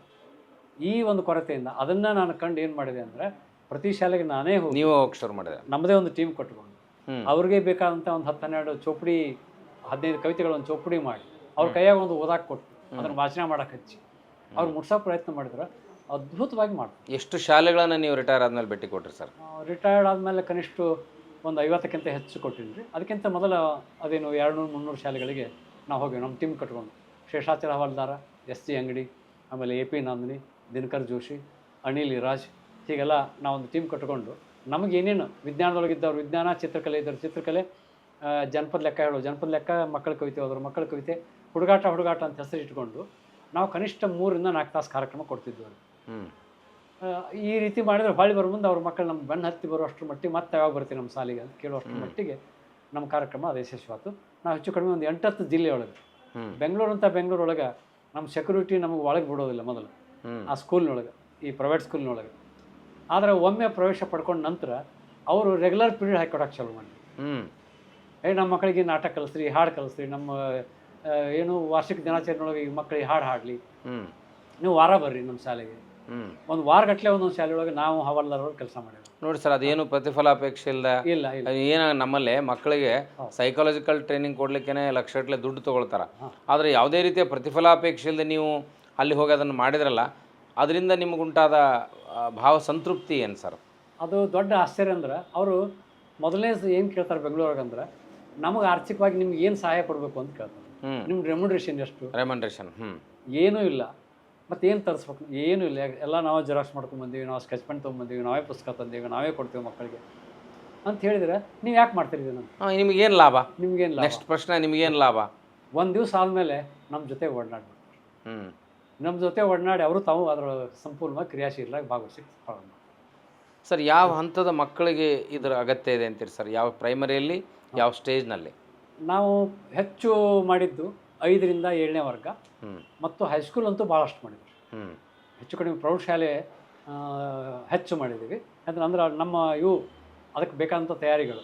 ಆದರೆ ನಮ್ಮ ತಯಾರಿಗಳು 1ನೇ ವರ್ಗದಿಂದ ಮಕ್ಕಳಿಗೂ ಸಹಿತ ಕೊಡುವಷ್ಟು ಬೇಕಾದಷ್ಟು ಅವ್ರನ್ನ ಹಿಡಿದಿರಬಲ್ಲಂಥ ಕತೆ, ಕವಿತೆ, ಆ ರೀತಿಯ ಚಟುವಟಿಕೆಗಳು ಸಂಪೂರ್ಣವಾಗಿ ನಮ್ಮ ಹತ್ರ ಇವೆ. ಅವನ್ನ ಹೇಗೋ ಸಂಗ್ರಹ ಮಾಡಿದ್ವಿ, ಎಲ್ಲೆಲ್ಲೋ ಸಂಗ್ರಹ ಮಾಡಿ ಯಾರ್ಯಾರಿಗೆ ಏನೇನು ಆಸಕ್ತಿ ಐತಿ ಅದನ್ನು ಹೇಳ್ಕೊತಾರೆ, ನಾವು ಬೆಳ್ಕೊತ ಹೋದ್ವಿ. ಅದೊಂದು ದೊಡ್ಡ ಹುಚ್ಚು ಕಲ್ಪನೆ ಅದು. ನಾವು MIT ಗಾಡಿ ತೊಗೊಂಡಿದ್ವಿ 85ನೇ ಇಸ್ವಿ ಒಳಗೆ. ತೊಗೊಂಡು ಕೂಡಲೇ ಈ ಮಧ್ಯಾಹ್ನ ನಮ್ಗೆ 11ಕ್ಕೆ ಸಾಲಿ ಮುಗಿತಿತ್ತು. ದೊಡ್ಡ ಆಶ್ಚರ್ಯ ಅಂದ್ರೆ, ನಮಗೆ ಈ ಮಕ್ಕಳ ಸಾಹಿತ್ಯದ ಒಂದು ದೊಡ್ಡ ಬೆಳವಣಿಗೆ ಕಾರಣ ಏನಂದ್ರೆ, ನಮ್ಮ ಕಾಲೇಜು ಹೈಸ್ಕೂಲು ಮತ್ತು PU ಕಾಲೇಜು ಒಂದೇ ಬಿಲ್ಡಿಂಗ್ನಲ್ಲಿ ನಡೆಯೋದ್ರಿಂದ ನಾವು ಮುಂಜಾನೆ 7 ಗಂಟೆಗೆ ಅಕ್ಷರ ಕಾಣ್ತಿದ್ದಿಲ್ಲ ನಮಗೆ. ಶಾಲೆಯೊಳಗೆ ಹೋದ್ರೆ ಮಳೆಗಾಲದಾಗ ಅದ್ರಾಗೆಲ್ಲ ಅಂಥ ಟೈಮ್ನೊಳಗೆ ಕ್ಲಾಸ್ ತೊಗೋಬೇಕು. 11:15ಕ್ಕೆ ನಾವು ಕಾಲೇಜ್ ಬಿಟ್ಟು ಬಂದುಬಿಡ್ಬೇಕು ಹೊರಗೆ. ಬೇರೆ ಸೆಕ್ಷನ್ ನಡಿಬೇಕು ಅನ್ನೋ ಕಾರಣ, PU ಕಾಲೇಜು ಮತ್ತು ಪ್ರೈಮರಿ ಮತ್ತು ಹೈಸ್ಕೂಲ್ ನಡೆಯೋ ಕಾರಣಕ್ಕೆ ಹೀಗೆ 11ರಿಂದ ನಾವು ಖಾಲಿ ಆಗಿಬಿಡ್ತೀವಿ. ಹಿಂಗಾಗಿ ಊಟ ಮಾಡಿ ನೋಡ್ರಿ, ಎಲ್ಲ ಖಾಲಿ ಆದ್ರೆ ಟೈಮ್ ಬೇರೆ ಬೇರೆ ರೀತಿ ಸ್ಪೆಂಡ್ ಮಾಡ್ತಾರ. ನೀವು ಅದನ್ನ ಸೃಜನಶೀಲತೆಗೆ ಬಳಸ್ಕೊಂಡ್ರಿ. ಮಧ್ಯಾಹ್ನ ಊಟದ ಟೈಮ್ ಮುಗಿಯೋ ಅಷ್ಟೊತ್ತಿಗೆ ನಾವು ಸ್ಕೂಲಿಗೆ ಹೋಗ್ಬಿಡ್ತೀವಿ. ನಾವು ಮನ್ಯಾಗ ಊಟ ಮಾಡಿ ನಮ್ಮ MIT ಗಾಡಿ ಹತ್ಕೊಂಡು 4-5 ಜನ ಕೂಡಿ ಆ ಸ್ಕೂಲಿಗೆ ಹೋಗ್ಬಿಡ್ತೀವಿ. ಏನೇನು ಮೆಟೀರಿಯಲ್ ಬೇಕೋ ಎಲ್ಲ ತೊಗೊಂಡು. ಹೀಗಾಗಿ ನಮಗೆ ಅದು ಆ ಮಕ್ಕಳ ಜೊತೆ ಬೆರೀಲಿಕ್ಕೆ ಅದೊಂದು ದೊಡ್ಡ ಅವಕಾಶ. ಮುಂಜಾನೆ ಹಿಡಿದು ಸಂಜೆ ಮಟ್ಟ ನಮಗೆ 8ರಿಂದ ಹಿಂಗೆ 4 ಗಂಟೆ ಮಟ್ಟ ಕಾಲೇಜ್ ಇದ್ದರೆ ಬಹುಶಃ ನಮಗೆ ಆಗ್ತಿಲ್ಲ. ನಮ್ಮ ಸರ್ವಿಸ್ ಇರೋವರೆಗೂ ಹೆಚ್ಚು ಕಡಿಮೆ ನಾವು 2 ಗಂಟೆ ಒಳಗೆ ನಮ್ಮ ಕಾಲೇಜಿಗೆ ಹೋಗ್ಬಿಟ್ಟು, ಓಕೆ, 8 ಗಂಟೆ 2 ಗಂಟೆ ಒಳಗೆ ಮುಗಿದೋದು. ಹೀಗಾಗಿ ನಾವು 79ರಿಂದ ಏನು ಸರ್ವಿಸ್ ಮಾಡಿದ್ರು ನಾವು ಹೆಚ್ಚು ಕಡಿಮೆ 25 ವರ್ಷ 11-15ಕ್ಕೆ ನಮ್ಮ ಕಾಲೇಜಿಗೆ ಹೋದ್ವಿ. ಹೀಗಾಗಿ ನಮಗೆ ದೊಡ್ಡ ಅವಕಾಶ ಇದೆ. ಅದು ಒಂದು ನಮ್ಮ ಈ ಚಟುವಟಿಕೆಗೆ, ಮಕ್ಕಳ ಸಾಹಿತ್ಯ ಬೆಳವಣಿಗೆಗೆ ಮತ್ತು ಬರೋಕ್ಕೆ ದೊಡ್ಡ ಅನುಕೂಲ. ಮಕ್ಕಳ ಮನೋವಿಜ್ಞಾನಕ್ಕೆ ಸಂಬಂಧಪಟ್ಟಂತೆ ಸರ್, ಮೊಬೈಲ್ ಗೀಳು, ಡಿಪ್ರೆಷನ್ನು, ಆತ್ಮಹತ್ಯೆ ಮನಸ್ಥಿತಿ, ಇದೆಲ್ಲ ಹೆಚ್ಚು ಆಗಲಿಕ್ಕೆ ನೀವು ಆ್ಯಸ್ ಎ ಚೈಲ್ಡ್ ಸೈಕಾಲಜಿಸ್ಟ್ ಆಗಿ ಏನನ್ನು ಹೇಳಲಿಕ್ಕೆ ಬಯಸ್ತೀರಿ? ಈ ಸಮಸ್ಯೆ, ಇವತ್ತಿನ ಸಮಸ್ಯೆ ಇದು. ಈ ಸಮಸ್ಯೆಗೆ ನಾವು ಮಕ್ಕಳಿಗೆ ಬೇಕಾದ್ದನ್ನು ಕೊಡೋದಿಲ್ಲ. ಮಕ್ಕಳಿಗೆ ನಾವು ಕುತೂಹಲಭರಿತವಾಗಿ ಕಥೆಯನ್ನು ಹೇಳಿದರೆ, ರಾತ್ರಿ ಆ ರೀತಿಯ ಮಕ್ಕಳಿಗೆ ಸಂಪೂರ್ಣವಾಗಿ ಪದ್ಯಗಳನ್ನ ಹೇಳ್ತಾ ಹೋದ್ರೆ ಆ ಶಾಳದಿಂದ ಅವ್ರನ್ನ ಬಾಲ್ಯದಿಂದನೇ ದೂರ ಇಡಲಿಕ್ಕೆ ಸಾಧ್ಯ ಆಗುತ್ತೆ. ಆದರೆ ಈಗ ವಾತಾವರಣ ಏನದು ಅಂದ್ರೆ, ತಂದೆ ತಾಯಿ ಪಾಲಕರಿಬ್ಬರು ಅವರು ಸಂಪೂರ್ಣವಾಗಿ ತಮ್ಮ ದುಡಿಮೆ ಒಳಗೆ, ತಮ್ಮ ನೌಕರಿಯೊಳಗೆ ತೊಡ್ಕೊಂಡಿದ್ದರಿಂದ ಇವ್ರನ್ನ ಅನಿವಾರ್ಯವಾಗಿ ಅವಿಭಕ್ತ ಕುಟುಂಬ ಇರೋದರಿಂದ ತಂದೆ ಅವರ ಅಜ್ಜ ಅಜ್ಜಿ ಆ ಮೊಮ್ಮಕ್ಕಳಿಗೆ ಸಿಗದೇ ಹೋದ ಕಾರಣಕ್ಕೆ ಅವರು ಬೇರೆ ರೀತಿಯ ಆಕರ್ಷಣೆಗೆ ಒಳಗಾಗಬೇಕಂತ ಅನಿವಾರ್ಯತೆ ಇದೆ. ಹೀಗಾಗಿ ಅವರನ್ನು ಆ ಶಾಳದಿಂದ ತರೋದಕ್ಕೆ ಶಿಕ್ಷಕರು ಎಷ್ಟು ಪ್ರಯತ್ನ ಮಾಡ್ತಾರೆ ಶಾಲೆಯೊಳಗೆ, ಶಿಕ್ಷಣ ಪ್ರಯತ್ನ ಒಂದು ಮಿತಿ ಆಗುತ್ತೆ. ಪಾಲಕರು ಸಹಿತ ತಮ್ಮ ಡ್ಯೂಟಿ ಮುಗಿಸಿ ಅವ್ರ ಬಗ್ಗೆ ಕೊಡಬೇಕಾದ ಕಾಳಜಿಯನ್ನು ಕೊಡಲಿಕ್ಕಾಗೋದಿಲ್ಲ. ಅವ್ರಿಗೆ ಊಟ, ಅವ್ರಿಗೆ ಮರುದಿವ್ಸ ತಯಾರು ಮಾಡೋದ್ರೊಳಗೆ ಅವರು ಸೋತು ಹೋಗ್ತಾರೆ. ಈ ಕಾರಣಕ್ಕೆ ಆ ಆಕರ್ಷಣೆಯಾಗಿ ಆ ರೀತಿಯ ಮೊಬೈಲ್ ಗೀಳು ಅವ್ರಿಗೆ ಇವ್ರಿಗೆ ಬಾಲಕರಿಗೆ, ಮಕ್ಕಳಿಗೆ ಬೆಳೀಲಿಕ್ಕೆ ಅದೊಂದು ಅವಕಾಶ ಬಂತು, ಇದು ಸಿಕ್ಬಿಟ್ಟದು, ದೊಡ್ಡ ಅವಕಾಶ ಸಿಕ್ಬಿಟ್ಟದು. ಅದನ್ನು ತಪ್ಪಿಸ್ಬೇಕು ಅಂದ್ರೆ ನಿಶ್ಚಿತವಾಗಿಯೂ ನಾವು ಅದಕ್ಕೆ ಪಾಲಕರು ಇಬ್ಬರೊಳಗೆ ಒಬ್ಬರು ಆ ಮಕ್ಕಳ ಬೆಳವಣಿಗೆಗೆ ನಾವು ಗಮನ ಕೊಟ್ಟರೆ ಮಾತ್ರ ಅದು ಸಾಧ್ಯ ಆಗುತ್ತೆ. ಅದೇ ಸರ್, ಪಾಲಕರು ಇಬ್ಬರು ಕೆಲಸ ಮಾಡ್ತಾ ಇರೋದು ಇದ್ರ ಪರಿಣಾಮ ಅಂತ ನೀವು ಹೇಳ್ತಾ ಇದ್ರಿ. ಅದು ಹೆಂಗೆ ಮತ್ತೆ ಇವತ್ತು ಅನಿವಾರ್ಯತೆ, ನಗರೀಕರಣದಲ್ಲಿ ಅದು ಅನಿವಾರ್ಯತೆ ಇದೆಯಲ್ಲ ಸರ್? ಅದನ್ನೇ ಅನುಕರಣೆ ಮಾಡಿ ಹಳ್ಳಿ ಒಳಗೂ ಸಹಿತ ಆ ಹಳ್ಳಿ ಮಕ್ಕಳಿಗೂ ಅದು ಬೆಳೆದು ಭಾಳ ಆಶ್ಚರ್ಯ ಅಂದ್ರೆ, ಅವ್ರು ಪೇಟೆ ಮಕ್ಕಳು ಮಾಡ್ತಾರೆ, ಎಲ್ಲರ ಕಿಸೆದೋಗೋದು ಹಳ್ಳಿ ಒಳಗೆ ಸಹಿತ ಅವರು ತಮ್ಮ ಕೆಲಸ ಮುಗಿಸಿದ ಕೂಡಲೇ ಹೆಚ್ಚು ನೋಡೋದು ಇದಕ್ಕೆ. ಅವರು ಧಾರಾವಾಹಿ ಕುಂದಿರ್ತಾರೆ ಭಾಳ, ಒಂದಿಷ್ಟು ಜನ ಇವರು ತಾಯಂದರು, ಇವ್ರ ಮಕ್ಕಳು ಮತ್ತು ಅಲ್ಲಿ ಮೊಬೈಲ್. ಹಳ್ಳಿಯೊಳಗೆ ಇಲ್ಲ ಅಂತೇನಿಲ್ಲ, ಹಳ್ಳಿಯೊಳಗೂ ಸಾಕಷ್ಟು. ಸರ್, ಆ ನಗರೀಕರಣದ ಸಂದರ್ಭದಲ್ಲಿ ತಾಯಿನೂ ಕೆಲಸ ಮಾಡೋದು ಅನಿವಾರ್ಯ ಇದ್ದ ವಾತಾವರಣದಲ್ಲಿ ಹೌದು ಇದ್ದ ಸಂದರ್ಭದಲ್ಲಿ ಈ ಸಮಸ್ಯೆಗೆ ಪರಿಹಾರ ಏನು ಸರ್?